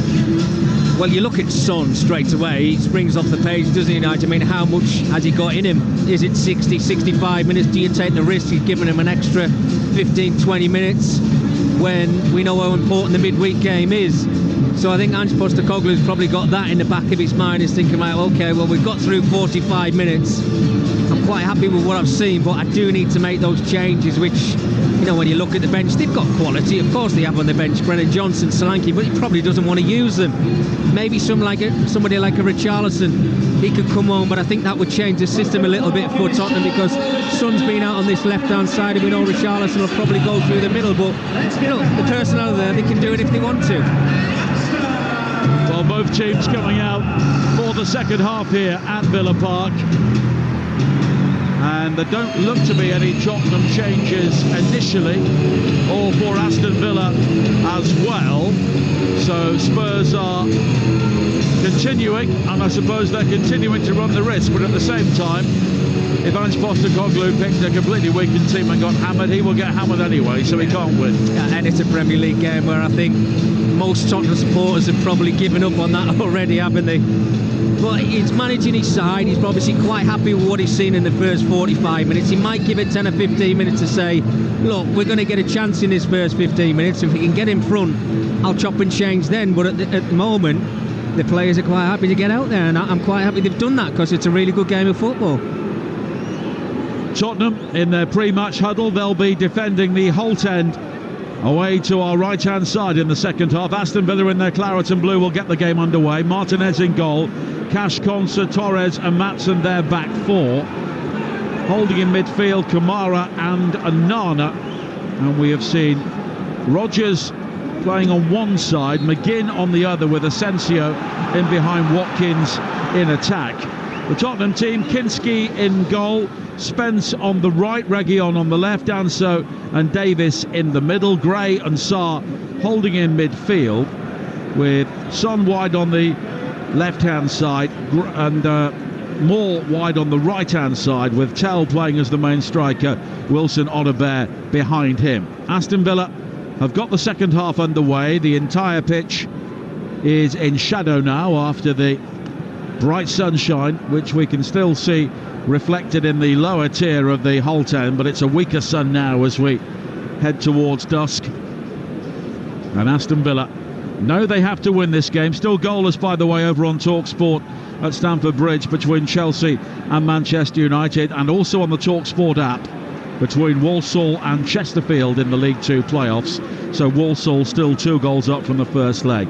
At the start of play, Villa in 6th on 63 points, level with Chelsea, 2 points behind Manchester City and 3 behind Newcastle. And their goal difference is much inferior to all of the teams above them, which could turn out to be an extra point in the end. So really, they need to win both games. And they go to Old Trafford on the final day. Yeah, it's key for Aston Villa. I mean, we're talking about changes with Spurs there, Nigel. I mean, I just wonder whether Unai Emery's maybe had to think about it and maybe wants to make a couple of changes himself. Bailey's on the bench, Marlon's on the bench. But other than that, you know, you're kind of looking around, you're thinking, where's the goal going to come from if we actually need one? Ross Barkley, yeah, of course, but he's not had much game time. They are missing Rashford and Tielemans, both unavailable due to injury, of course, and Ramsey, who is suspended for this game. Now Asensio in towards Watkins, who heads it wide towards the left-hand side, but Spurs will clear again. But Asensio now will try and drive towards the penalty area. Down the left, his cross is deflected off Spencer behind for the first corner of the second half for Villa. Well, in saying that, I thought Martinez was actually just going to sprint with the pitch this early in the second half. Bit early to do a Jimmy Glass. I think it is, but look, there's a long way to go for Aston Villa to get a goal, and obviously a long way for Tottenham to get a goal themselves, but I'm sure they're going to be pressing and knocking on the door in the early stages of this second half. Corner kick for Aston Villa, which Asensio will take on the far side, an outswinger towards the near post and into the arms of Antonin Kinski. Manchester United have had an early goal disallowed for VAR on Talksport at Chelsea as Odobert, chasing a long ball forward, seemed to be away from Maatsen, but then Maatsen was able to recover following a heavy first touch. Well, I can't believe what I've just witnessed. I mean, it came from the corner, good handling from Kinski, but he threw it straight out his hands into Odebert's path in a 1v1 situation. That's a big chance for Tottenham. Kamara short towards Onana, and now Cash, who was booked in the first half for calling for a member of the opposition to be booked. Kamara again, and Onana striding clear and wide towards the right to pick out Cash. His ball into the penalty area goes right the way through beyond the far post, and it will be a goal kick over the head of both Watkins and Rodgers. It's a great ball, isn't it, from Matty Cash? I think that's where he shows his real quality. This time with his left foot, he just whipped it into such a dangerous area. Yes, Ollie Watkins might be a little bit static. It's kind of underneath him, and he's got two defenders either side of him, but that's the type of crosses that he absolutely loves coming into the area. If Villa don't lose tonight, it will be their longest unbeaten run at home since 1977. But they need to win this game. A draw's not really enough for them. Reguilon with a throw-in on this near side. In towards Sarr. Reguilon stabs it down the line. Tell trying to hold off Konsa, and then Konsa dismissively throws him to the ground. Tell gets up, and they both go forehead to forehead. And there was no real need for Konsa to do that. They were touch tight, to say the very least, and then Konsa produced a wrestling throw. A little bit of frustration, do you think, from Konsa? Well, maybe frustrated that he side and not in front in the first half. He's come out and they're still at it, aren't they? The two players don't need it. And now Onana's having a go at Reguilon for no apparent reason. Well, Reguilon's going up. I mean, it's just silly now. It's getting out of hand, but Onana, he wanted to get hold of the ball, didn't he? And he's just shrugged it away from Reguilon. He was half the size of him, but he's gone across. Well, both managers are doing semaphore, arms outstretched. It's silly. And that all came from absolutely nothing. And Peter Banks has been given a situation that he shouldn't really have to deal with. And he's calling over Tell now to have words with him, having spoken to Konsa. But will he now speak to Onana and Reguilon as well? Well, the linesman as well is in a perfect position to see it all, Nigel, if he needs to have a word with somebody. But we're just seeing a replay of Konsa. Oh, there's a little elbow. Tell with the elbow there. Yeah. See, these are the things initially when we saw the game going on that we didn't witness. But Tell's silly there because he knows the cameras are around this stadium. That elbow's a little bit higher and it catches Konsa on the chin or something. He's off. But then you've got Onana and Reguilon wanting to get involved in the same situation, and there it is there. The ball just bouncing around. Onana wants to get the ball off Reguilon. He's not doing anything because nothing's happening. And it just starts a big fracas. It's stupid. I wonder if something is being checked here. He's having words with Onana, the referee. Yves Bissouma will be on very soon for Tottenham. Onana has had his words with Peter Banks, and play will continue, and there will be a Tottenham change right at the start of the second half. It's not happened yet, but Cash will clear the ball away here for Villa, and Kamara can bring it forward over the halfway line into Asensio, slid down the centre looking for McGinn, but covered by Danso, and it will be a throw-in to Aston Villa on the far side. We're going to get that substitution as well, Nige, but that little moment we just had has kind of stoked everybody up. The atmosphere just rose a little bit, didn't it, when Aston Villa got themselves on the ball. And it's Papsar who was going off, and Ibasuma who will come on. And Papsar, encouraged by the Villa crowd to maybe hasten his departure, but he's choosing to milk the moment. Yeah, it's a change that Tottenham have made, but it's not the change I expected, I have to say. Well, Ibasuma, who has been a regular sub recently, comes on. And the Villa fans taking out their frustrations on the referee Peter Banks, who I don't really think did too much wrong. Now Konsa finding Kamara. Kamara will work it further wide. Cash coming in field. Left-footed ball in. Kinski comes a long way. And again, it's catching practice. He's done really well, Kinski, I have to say. In all that possession and all those touches in the opposition's box in the first half, he only really had to make one outstanding save. Other than that, it's been a quite comfortable night for the goalkeeper, and he's handled in the second half so far has been very good. Jed Spence with a dash for Tottenham down the far side.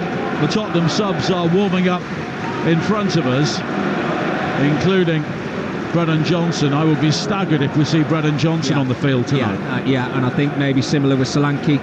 It would surprise me if he get 5 or 10 minutes, but maybe it's if the game pans out where they need a goal or they think they need to get a goal, then he might make those changes. Son with a cross into the penalty area here, and Martinez takes it well under pressure from Moore, quickly releases it high over the halfway line, and it's headed away by Danso, flicked on by Gray, and Moore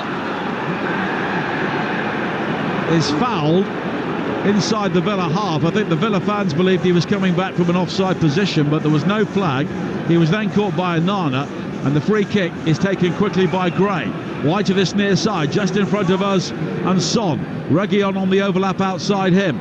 Reguilon now with the opportunity to deliver the cross. It's over Tell, but Spence is coming forward now on the other side.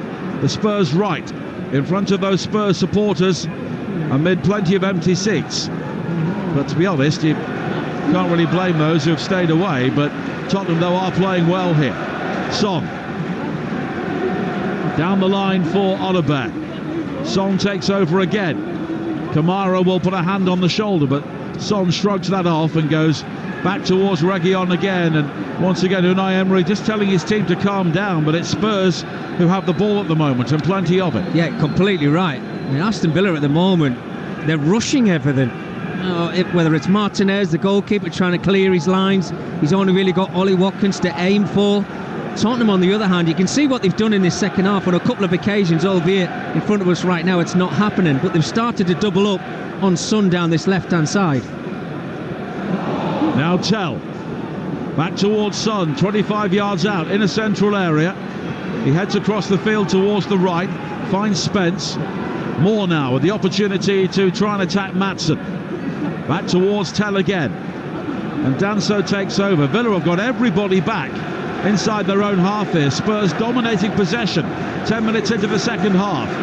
Tell square towards Son again. Gray in space just behind him, but it's further back to Basuma, and Aston Villa, who need to win this game, can't get the ball. Gray with a high ball into the penalty area, looking for another youngster. Moore losing out to Maatsen, but he's done well to win the ball back, and Spurs have a throw-in by the corner flag on the far side. This is pretty much what we saw from Aston Villa in the first half, because Tottenham are just camping Villa into their own half. Tottenham with all the possession in this second 45 minutes, and they're working the football really well. As I say that, they give the ball away. They just over-clubbed it, to be honest with you, trying to play in Son, but all the possession. We're in a great position here, Nigel, because our commentary box where we are right now is where everything seems to be happening, first half and second half. 56 minutes played. You're listening to Villa against Spurs on Talksport 2 with Sky Sports. Don't forget you can stream the biggest Premier League games available with no contract on now, like Chelsea against Manchester United, live right now. Search Now Sports. I don't think it's going to be too long before we see changes for Aston Villa. Coach is just having a word in Unai Emery's ear. And I'm sure it has to be for changes. Cash coming forward here, but he checks back and the crowd show their displeasure on the halt. Konsa now. Square towards Torres. Torres with the ball back into the penalty area, but it's cut out by Basuma, but his ball forward only finds Konsa. Cash now, infield towards Asensio. Clever trick and turn from him. He'll drive into the penalty area on the right. The cross hits Reguilon and goes behind for a corner. Listen to these supporters. They know the importance of winning this football match. Got to get themselves back into gear, Aston Villa. The quality around the final third's been really poor. Asensio still looks lively, but when is somebody going to get on the end of a cross or a through ball? The in-swinging corner from Asensio at the Holt end here. High towards the far post, it's not clear. Unchallenged by Tell. Audebert further forward. Tell puts on the afterburners and try and keep the ball in play. He's got there before Kamara, but Kamara able to read it and he guides it back towards Martinez. Well done to Matthias Tell for not giving up. Just a punted ball up the field. Done really well to keep the ball in play. Energy levels from Spurs, fantastic. Leon Bailey will be on soon for Aston Villa. Now a break into the penalty area for Maatsen. His shot deflects off the shoulder of Danso, behind for a corner kick.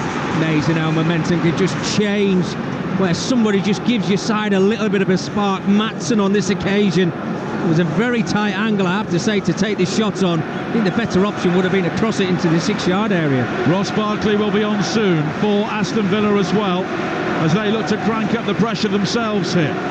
John McGinn will take the corner kick. An outswinger at the Holt end. It's very deep, high towards Watkins, who wins the header, guided on and guided in. And Aston Villa finally have their goal. Ezri Konsa gets the final touch.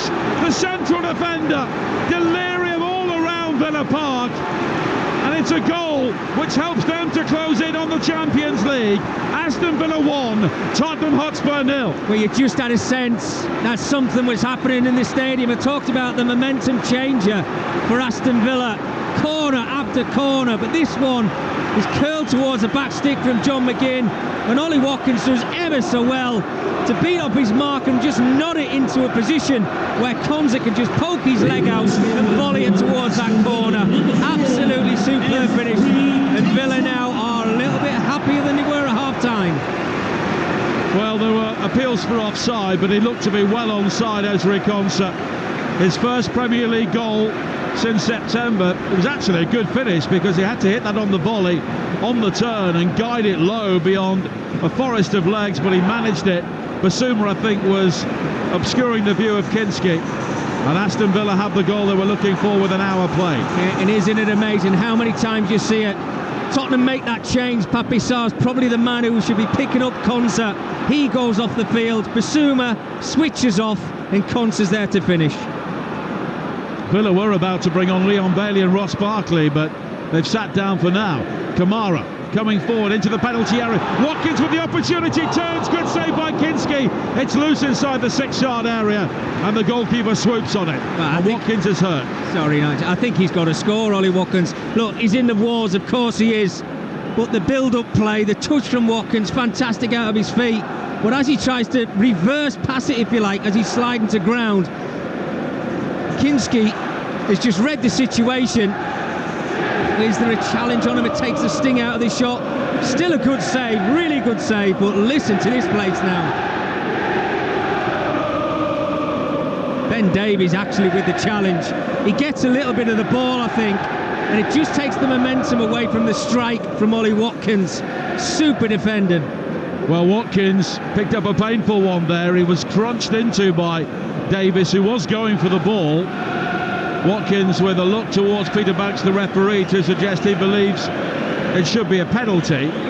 Ben Davies is pleading his innocence. It's been a quiet night for James Bell, the VAR, so far. I mean, has it gone to VAR night? I'm not quite sure if it actually has gone to VAR, because I mean, the two players have gone to ground. You can see Ollie Watkins has made the better contact out of the two players as they're going to ground, but the replay I've just seen looked like to me that Ben Davies actually made contact. Well, Tim Robinson, the fourth official, is talking to Unai Emery, talking him through the incident. Unai Emery clearly not agreeing as Konsa clatters into a challenge there, and he's been taken out, and it will be a yellow card for Matthias Tell, and that was coming for some time. But there are 2 Villa players down there. Tell taking out both Rodgers and Konsa. Yeah, I think he knew he was going to get a yellow card from the incident we had moments earlier. Well, you see the 2 players have just gone to ground. I mean, in the heat of the moment, yes, he's just tried to reach his leg around, but it's a yellow card. Well, the noise reverberating around Villa Park at the moment. 62 minutes played. Aston Villa 1, Tottenham Hotspur 0 on Talksport 2. And Aston Villa are heading in the right direction as far as they are concerned in the penultimate game of the season. Still goalless at Stamford Bridge between Chelsea and Manchester United. So as it stands, Villa are up to 4th. Of course, Manchester City don't play in the Premier League this weekend. They've got Bournemouth next midweek. We've got that game live for you on Talksport following the FA Cup final. That's on Tuesday. We also bring you Crystal Palace against Wolves on Talksport 2 on Monday. Brighton against Liverpool as well, which follows the final Premier League game at Goodison Park on Sunday. So all the big games covered here on the Talksport network over the next few days. Half-time as well at Bescott Stadium between Walsall and Chesterfield, where it's 0-0 in the League Two playoffs. So Chesterfield are 2-0 up on aggregate. Sorry, Walsall are 2-0 up on aggregate. Rodgers now with a deflected ball high into the penalty area, and it's gathered by Kinski. And he quickly bowls out to find Son. Jinks in field beyond Kamara, up towards the halfway line, and wide towards Jed Spence. And what response here do Spurs have? And Postecoglou standing there, arms thrust deep into pockets. They're heading for their 21st Premier League defeat this season. Well, any other side other than Aston Villa, I'll just stop here, Nigel, because I think they've got a chance to. Yeah, Moore going down right on the edge of the penalty area. He's been challenged there by Maatsen. It was given by the assistant, Nick Greenhouse, on the far side, and it's a free kick for Spurs. Very, very close to the side of the penalty area. And Maatsen, what's he doing? He's got himself the wrong side, and Mikey Moore's done really well. Used his pace to get in behind Maatsen, just gets a touch of the ball, and that little shove has given Tottenham a real opportunity just outside of the penalty area to the right-hand side. And you can see the Tottenham players now starting to surround that 18-yard area, try and get themselves back into the game as quick as they possibly can. Well, this is an opportunity for Spurs from the set piece. The game is not won yet for Aston Villa. Long way to go. 25 minutes here on Talksport 2. Basuma, one of the players who is waiting on the penalty spot for Tottenham. Plenty of white shirts inside the 6-yard area. Martinez will look to clean that out. The ball is whipped in towards that near post, blocked by Asensio, and played back in by Tell, and it's deflected away on the far side for a throw into Tottenham. It has to be better. You know, you work so hard to get yourself into a good position from set pieces, but the quality's got to be there going into the area. You can't beat or hit the first man on 2 occasions. Just get a bit of loft on it and put it into the box and ask questions of this back line of Aston Villa. Still goalless over on Talksport at Stamford Bridge. Approaching half-time, Chelsea 0, Manchester United 0. 1-0 to Villa here as Tell tries to twist and turn away from a challenge. Back towards Moore. Moore's got support from Spence on the Tottenham right. Odebear waits in the centre with Son, completely unmarked at the far post, but someone needs to find him with the ball, and they don't, and eventually Danso slides in and hammers the ball over the byline, and it will be a goal kick. You're listening to Aston Villa against Spurs on Talksport 2 with Enterprise Rent-A-Car. Whether you're on holiday, at home or away this summer, Enterprise has locations all over Europe and a vehicle just right for you.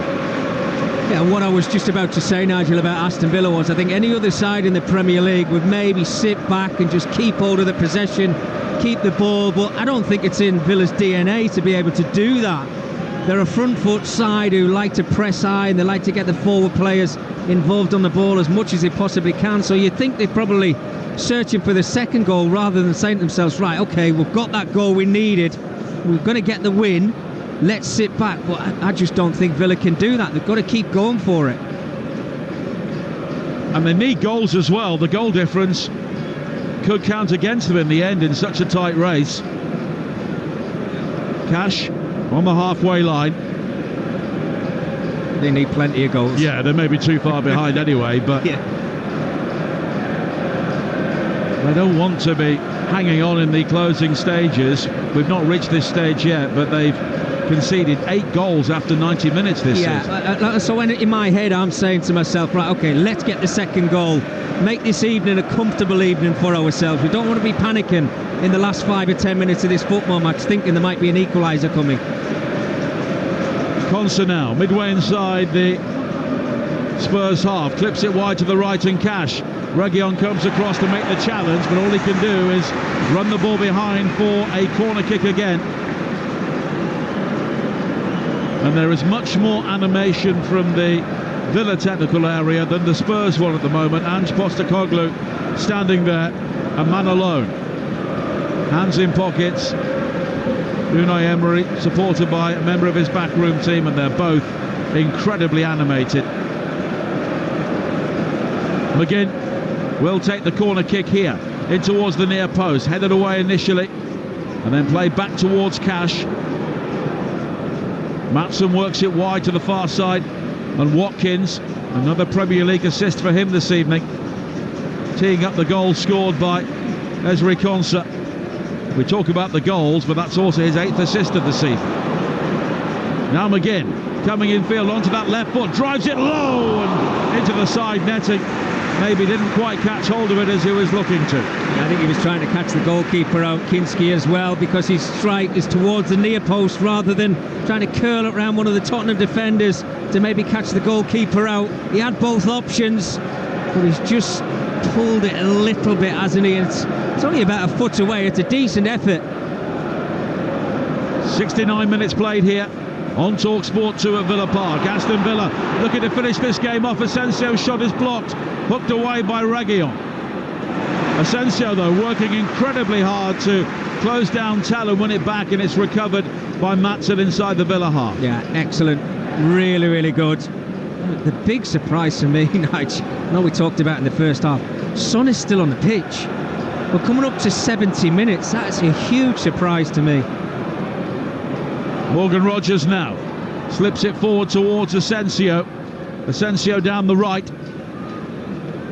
looking for the crossing opportunity, left-footed, high to the far post. Spence will guide the ball away, and more under pressure here from Maatsen, has lost out. Maatsen now with another low cross in. Basuma with the header as far as Cash, tees up the shot, right-footed, never got hold of it, and it's behind for a goal kick. You can see what Matty Cash is trying to do. I think the whole stadium were telling him to shoot was the right option. But he just pulled it, didn't he, as he tried to keep it low. You've got to try and catch it with the outside of your right foot and curl it back towards that Tottenham goal, but never really got himself set. Well, Villa go to Old Trafford next Sunday. I mean, goodness only knows what the mood will be like there. I suppose it all depends on what happens on Wednesday. Yeah, no, absolutely. I think only time's going to tell, but I think Aston Villa will go there obviously full of confidence, knowing that they need to win that football match. I mean, at the moment, as things stand, I know it might change before the end of the night, but they're in that 4th spot, and that's exactly where they'd like to be. Newcastle go to Arsenal on Sunday as well, and that's a big game. If Villa didn't win this game tonight, Arsenal will be guaranteed Champions League football, but at the moment that is not the case. Son's ball in field, Kamara wins it back, there's a slip by Rogers, Reguilon will find Son, and Son now streaks forward towards the edge of the penalty area. Tell makes the run ahead of him, and it looked that Son was wrestled to the ground there by Kamara, but play continues and Basuma wins it back anyway, but it's all really tight on this near side. Son stretching to try and rob Cash. I'm sure every time he stretches, the Spurs fans on the far side offer an intake of breath. Yeah, I mean, it is. It's heart in mouth, isn't it? I mean, am I wrong to say that, Nigel, about Son? Do you think, what's he going to prove in the next 15, 20 minutes of the game? He showed Postecoglou what it can do. I think he's actually played quite well tonight. He looks sharp. You've got 70 odd minutes out of him. Make the change. Well, Bentancur and Solanke will be coming on very soon. Look, whatever happens in the next 19 minutes, Spurs' Premier League season won't be anything more than rubbish. Let's be honest. And they do have the opportunity to take a Champions League place on Wednesday. Cash. Back towards Kamara. Could be a case of survival of the flattest in Bilbao. Yeah. I think I've said it a couple of times. I mean, the game itself could stink the place out, couldn't it? Because I think but I don't think penalties. It will. Yeah. Morgan Rogers plays it back now towards Kamara. Lovely change of feet. Left foot shot. Oh, what a fantastic goal from Boubacar Kamara. His first of the season in the final home game at Villa Park. And Aston Villa are racing back into the top four. And the crowd absolutely love it. Aston Villa 2, Tottenham Hotspur 0. What a super strike from Kamara. I mean, it just opened up for him on the edge of the 18-yard area. Why not take the shot on? He's got so much time and space just to get his laces through it. Keeps it low. I think Kinski sees it a little bit late. He reacts late to it to try and get down. But what a super strike. Take nothing away from Kamara. It's probably what Villa deserve. They've been better in the last 5 or 6 minutes. They've took the game to Tottenham. They wanted to get that second goal. They've got it now. Now it's time to enjoy your football. Well, you need unlikely goal scorers in big games now and again, and Villa have had 2 here this evening. Ezri Konsa and Boubacar Kamara. Son now does go off. He's replaced by Solanke, and Reguilon will be replaced by Bentancur. I can't imagine Reguilon's been rested for Bilbao. Do you know, I mean, they've made those changes. I'm so surprised. Because for me, Solanke starts on Wednesday. They've got Richarlison on the bench, who probably needs a little bit of game time. I don't understand why you take that risk of putting Solanke on the pitch when he can just pick up a niggle. Anything can happen. This game's done and dusted. They're not going to get themselves back into it now. Take your star players off and give fringe players the chance just to see this game out. Villa looking to really cut loose. Maatsen now on the far side. McGinn takes over into the penalty area down the left. McGinn checks back, then delivers the cross, blocked by Spence, and it's a corner kick, and this could get very ugly for Spurs very quickly here. Yeah, you can just see they've got a taster for it now, Aston Villa, haven't they? They're getting in such good areas, as they did in the first half, but they've been more clinical in this second 45 minutes. John McGinn, been lively all night, just maybe held on to it a little too long. Spurs have now conceded more goals, and there could be another goal here as McGinn comes in field from the corner and curls it just wide. And very quickly, Aston Villa have gone from maybe being slightly edgy to being right on top and looking to absolutely drive home their advantage. And it's just amazing, isn't it? When you get goals, the confidence that starts to filter through to all the players. They needed that second goal so they could enjoy their night.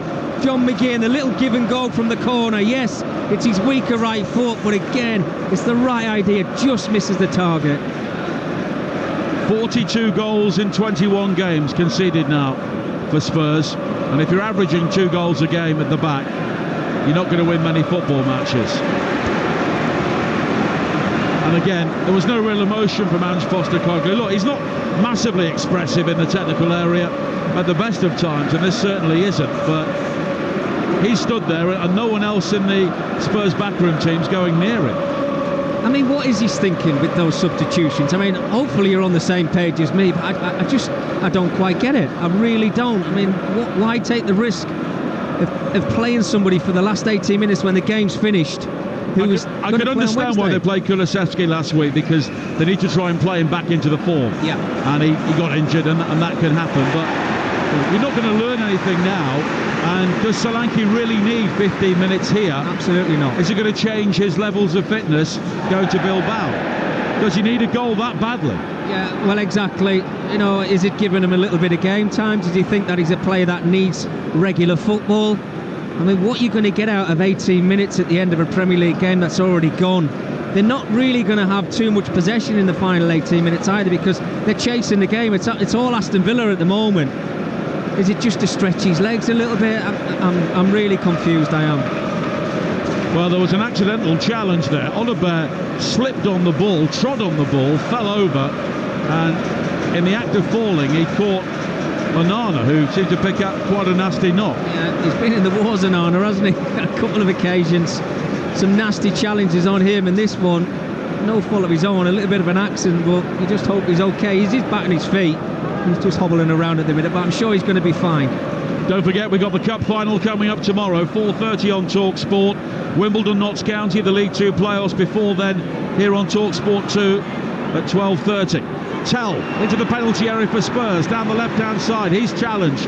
Gray, though, will go beyond the tackle of Rodgers, and it's gathered very, very easily by Martinez. Currently Villa 2, Spurs 0. For the latest odds, head to William Hill, the official betting partner of Talksport 2's Premier League coverage. Right now, Villa 150 to 1 on, Spurs 150 to 1, the draw 45 to 1. Over 2 goals and over 3 cards, was 13 to 8, now 15 to 8, all thanks to William Hill. 18 plus, gambleaware.org.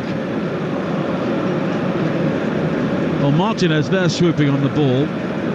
I can't remember him doing much else in the second half. No, he hasn't really, broke sweat, to be honest with you. The only time was when he went to the halfway line, when Aston Villa had a corner. Other than that, he's not really had nothing to do. And this is the importance of getting that second goal, as I mentioned before now. So they can play and dictate the game now, Aston Villa.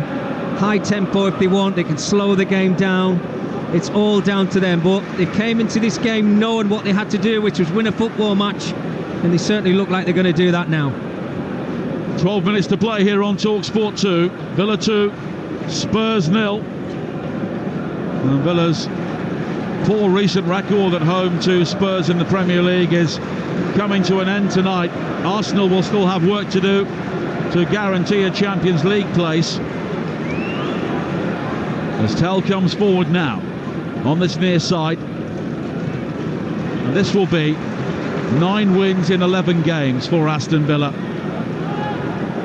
And they have timed that run perfectly, and I'm sure they're looking back on that added time loss to Manchester City. They'd drawn that game. Yeah. That would have been such a valuable point, because it would have also taken 2 off Manchester City. Huge. I mean, you look at moments throughout a season, don't you?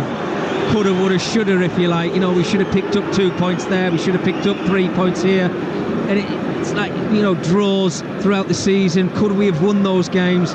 But I think overall, I think the entertainment value that Aston Villa have brought to the Premier League, not just the Premier League, Champions League football as well, they've been absolutely fantastic. What a weekend that final weekend is going to be. It's going to be absolutely incredible. Everton against Southampton coming up. The final Premier League game at Goodison Park on Talksport. Noon on Sunday, followed by the Sunday session with Sam and the team. Brighton-Liverpool on Monday. On Talksport on Tuesday, Manchester City against Bournemouth. That suddenly becomes a really big game now. Palace against Wolves will be on Talksport 2. And then on Wednesday, we're in Bilbao on Talksport for Manchester United against Tottenham in the Europa League final. One of those teams will be in the Champions League next season. Yeah, I mean, it's incredible to think, isn't it, when you look at where the two sides are. If we're talking Tottenham and Manchester United, 15th and 17th right now as we speak. And you've heard even the managers have turned around and said we probably don't even deserve Champions League football, but that was what was set in stone at the beginning of the season, and we've got to abide by it. Oh yeah, the rules are the rules. As Konza heads across away, and it's brought clear by Kamara, eager for more goals after his first of the season in the penultimate game. Now Rodgers swaying in field beyond Gray, up towards the edge of the penalty area, nearly plays it through to the far post, and it's almost given away by Konsa. Lack of communication there between the defender and goalkeeper, and Asensio nearly nipped it. Yeah, Danso, I'm not quite sure if he knew there was anybody around him. He thought he had more time on his hands, but split second. I said about these Villa forward players, they do not stop. They run you into the ground, which is why they've been so successful.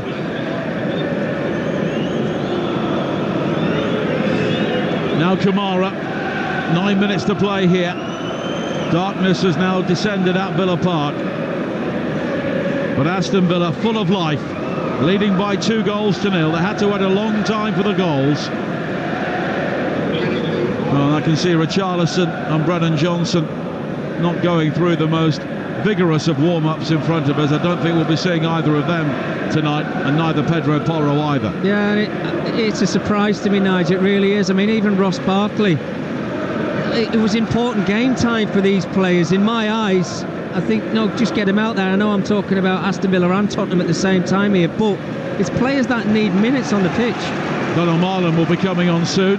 Maatsen, his ball in field is cut out by Odebear, and he's found Solanke. Solanke with a purposeful run forward, but it's halted by Onana, who guides it all the way back towards Martinez. You talk about your heart and your mouth, and Solanke there, he's got the chance of a 1v1 running through.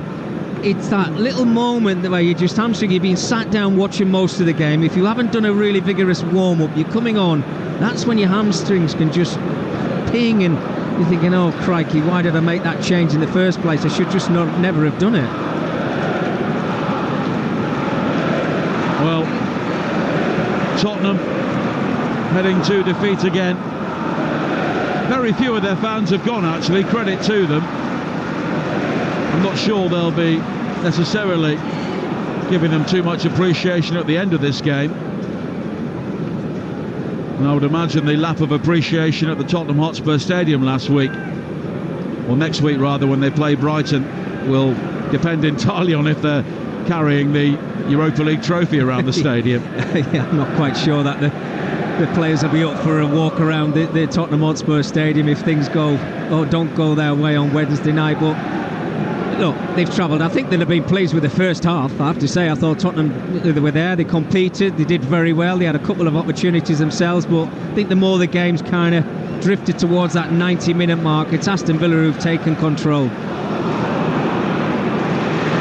And the final will be Ange Postecoglou's 100th game in charge of Tottenham. Brennan Johnson is coming on, and Richarlison, with 7 minutes to play. What's the thinking? It's just ridiculous. We just said we didn't think we'd see either of them. They're both coming. It's ridiculous. It really is. And the only thing I can think of, and we talked about Man United before kick-off, I know they're playing some of their stars in their game against Chelsea tonight. I really don't get it. Still 0-0 there at half-time. They're into the second half at the Bescot. Still 0-0 as well between Walsall and Chesterfield. Will be off there at the end of this game for the conclusion. Walsall at the moment going through to Wembley, leading 2-0 on aggregate. Villa looking for another goal here. Asensio with the cross in, and Kinski makes a good claim at the near post.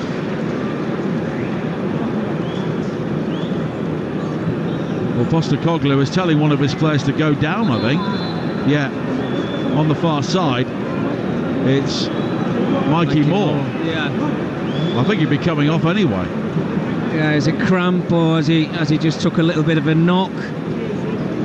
Maybe time's caught up with him a little bit. Young man, not had too much first team experience. A game like this, the adrenaline's flowing. Ollie Watkins with an assist. No goals here tonight. And he'll be replaced by Donald Marlon, who has been a serial sub since arriving from Dortmund in January. The Villa do have real depth in their attacking resources at the moment. And Moore is going off for Tottenham. Johnson is coming on to replace him. And I'm looking at the Tottenham fans on the far side, and I think one or two of them are sort of wondering why. Yeah, it's bizarre, isn't it? I mean, we've got a little camera in front of us, Nigel. I'd like to see it panning on those Tottenham supporters. They're applauding Mikey Moore, fair enough, he's a young player.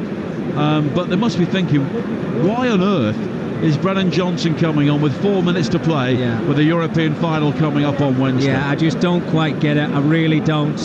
As I mentioned before, there's probably players on their bench tonight who are thinking, I might get an opportunity tonight. I might get 25, 30 minutes in the game, because I know the manager's going to keep his players as fresh as he possibly can. I mean, we talked about Van der Ven and Romero. They're not even on the bench tonight. Why not take a risk with those two players, but then bring on Johnson and Solanke and now Richarlison into the starting 11, and Bentancur, another one, Crazy. Yeah, Oliver's gone off, and it was Richarlison who came on. Solanke now looking to make the run in behind. Richarlison flicks it on, but at the moment Tottenham have a new look attacking lineup, and it's a more familiar one with Tell, Richarlison, Solanke and Johnson, the front four. They're not even touching the ball, Nige, at the moment. It's just keep ball from Villa. So they've brought them on for a little run around, really, these players. Well, Richarlison's done more than that because he's fouled Ezri Konsa, and it will be a free kick with 3 minutes to play. Aston Villa leading here by 2-0, and Ross Barkley will now come on to make his 300th Premier League appearance. And it's Amadou Onana who goes off. Very nice to see Ross Barkley out there. I mean, he's just had a torrid time since he came back to Aston Villa. Found it really difficult to get into that starting 11. After really standing out in a poor Luton side that got relegated. He's got his move again, but again, you know, I see players coming on for the final 3 or 4 minutes. He's probably in his head thinking, what are you doing? I'd rather just sit and watch the end of the game. Well, he's got the win bonus. Yeah, well, and appearance money as well. It's only his 3rd appearance from the bench since a calf injury in January. Had a really good start to the season, of course. Villa had plenty of games, so there were more opportunities. Inside the 89th minute here, Villa leading 2-0. 1 or 2 fans beginning to drift off. But there's no doubt Aston Villa are very well placed heading into the final day of the Premier League season, leading here by 2-0. Leon Bailey will be coming on for the final moments as Gray just runs the ball out on this near side, and that will give Bailey the opportunity to come on. He was coming on with about half an hour to play, but then Villa scored and the plans changed. Yeah, going back to that chat I was having with Nige about finishing 17th position. I'm sure managers, you're talking about Tottenham Postecoglou and Ruben Amorim at Manchester United, I bet they've had that chat to say, look, I know it's not been great in the Premier League, but let's not finish 4th from bottom. It will be their worst ever Premier League finish for Tottenham. Yeah. And bearing in mind, they've had some teams which have been distinctly average in the Premier League era. Yeah. John McGinn comes off, Leon Bailey comes on.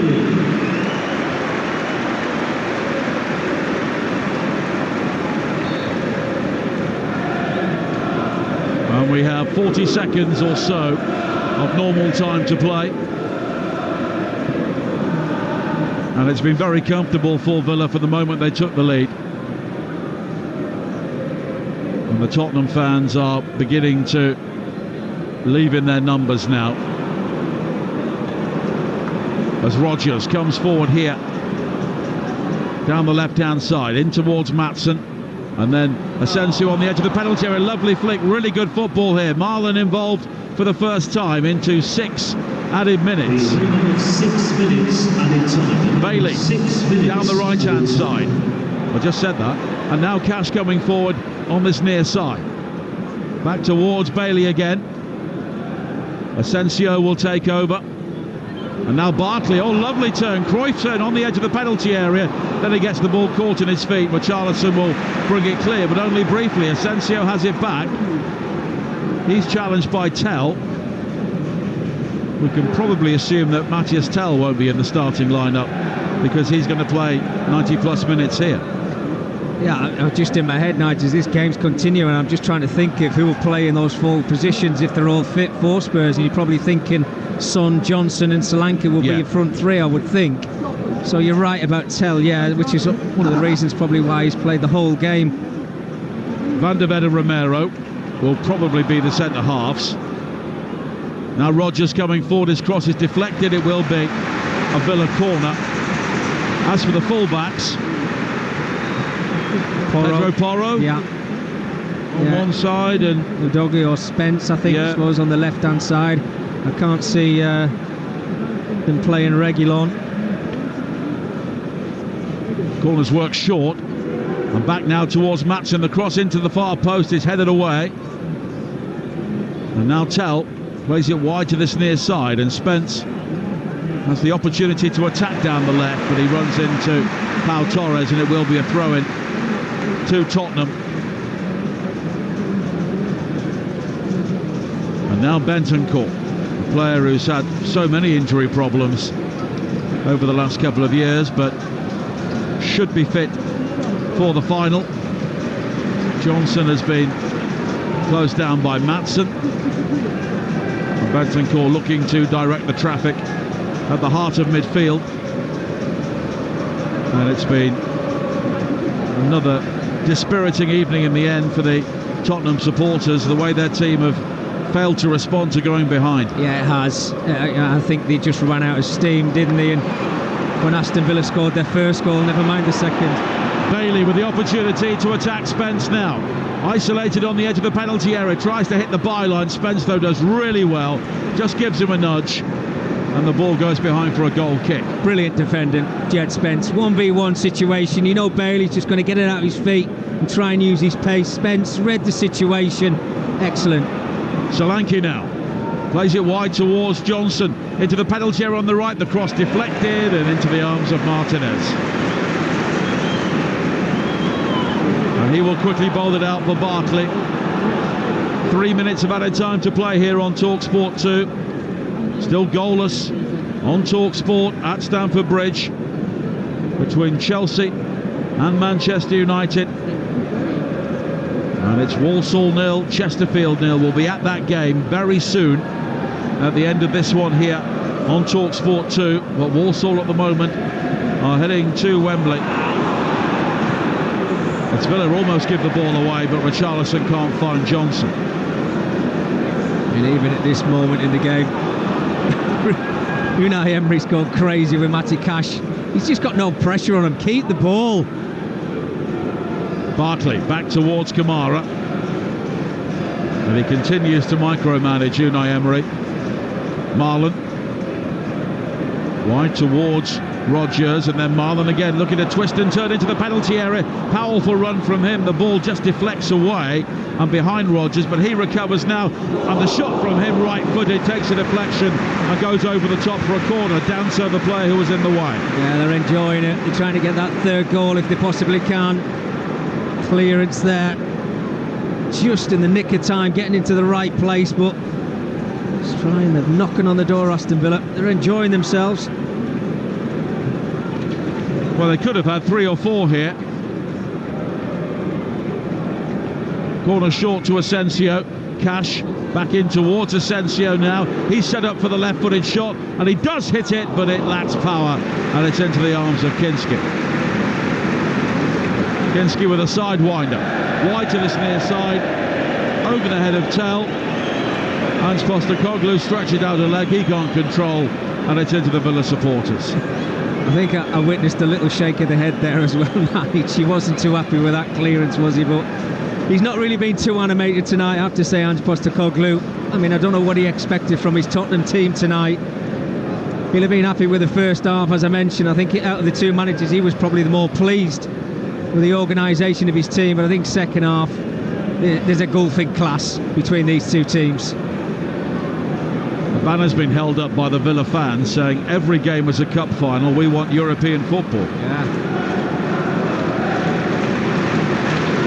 Some of the nights, I mean, if you go back to even the Bayern Munich game, the first game in the league stage of the Champions League, I think you kind of knew what was going to come from Aston Villa this season. They've been brilliant in the Champions League and in the Premier League, and they can sense something's good coming back to this football club. They're not far away from it. Into the final seconds of added time. Cash now under pressure, but he's found Konsa. And the other goal scorer, Kamara, will play it forward for Asensio. Marlon was on the move, and Marlon now will try and break forward, but Danso will get back and play it back to Kinski. That's it. A club record for Aston Villa. Another unbeaten home win. More importantly, another home victory, which sends them back into the Champions League places. Tottenham, in contrast, will limp towards Bilbao with another Premier League defeat. But Aston Villa really turned up the power in the second half. Spurs couldn't live with them. It's a comfortable win, and with a trip to Old Trafford to come on the final day, Aston Villa will be confident of clinching Champions League football now. Well, what a night for Unai Emery and his men. Made to work hard for it, but they certainly come out in the second half and they showed the side that they are, and they showed that real quality. 2 clinical finishes, could have been more on the night, but the important thing for Aston Villa is 3 points, and at the minute as things stand, they're in the driving seat for Champions League football yet again next season, and that was the main aim before we kicked off this Premier League season. Great night for Villa. Tottenham, it's all about Wednesday. Time now for us to pick our man of the match with Enterprise Rent-A-Car. Man of the match on Talksport 2 with Enterprise Rent-A-Car. Whether you're on holiday, at home or away this summer, Enterprise has locations all over Europe and a vehicle that's just right for you. Mickey. Well, 2 standout players for me for man of the match tonight. I thought John McGinn was absolutely outstanding tonight from start to finish, but I'm going to give it to Marco Asensio. I thought he was absolutely top class tonight. He's my man of the match. That's our man of the match with Enterprise Rent-A-Car.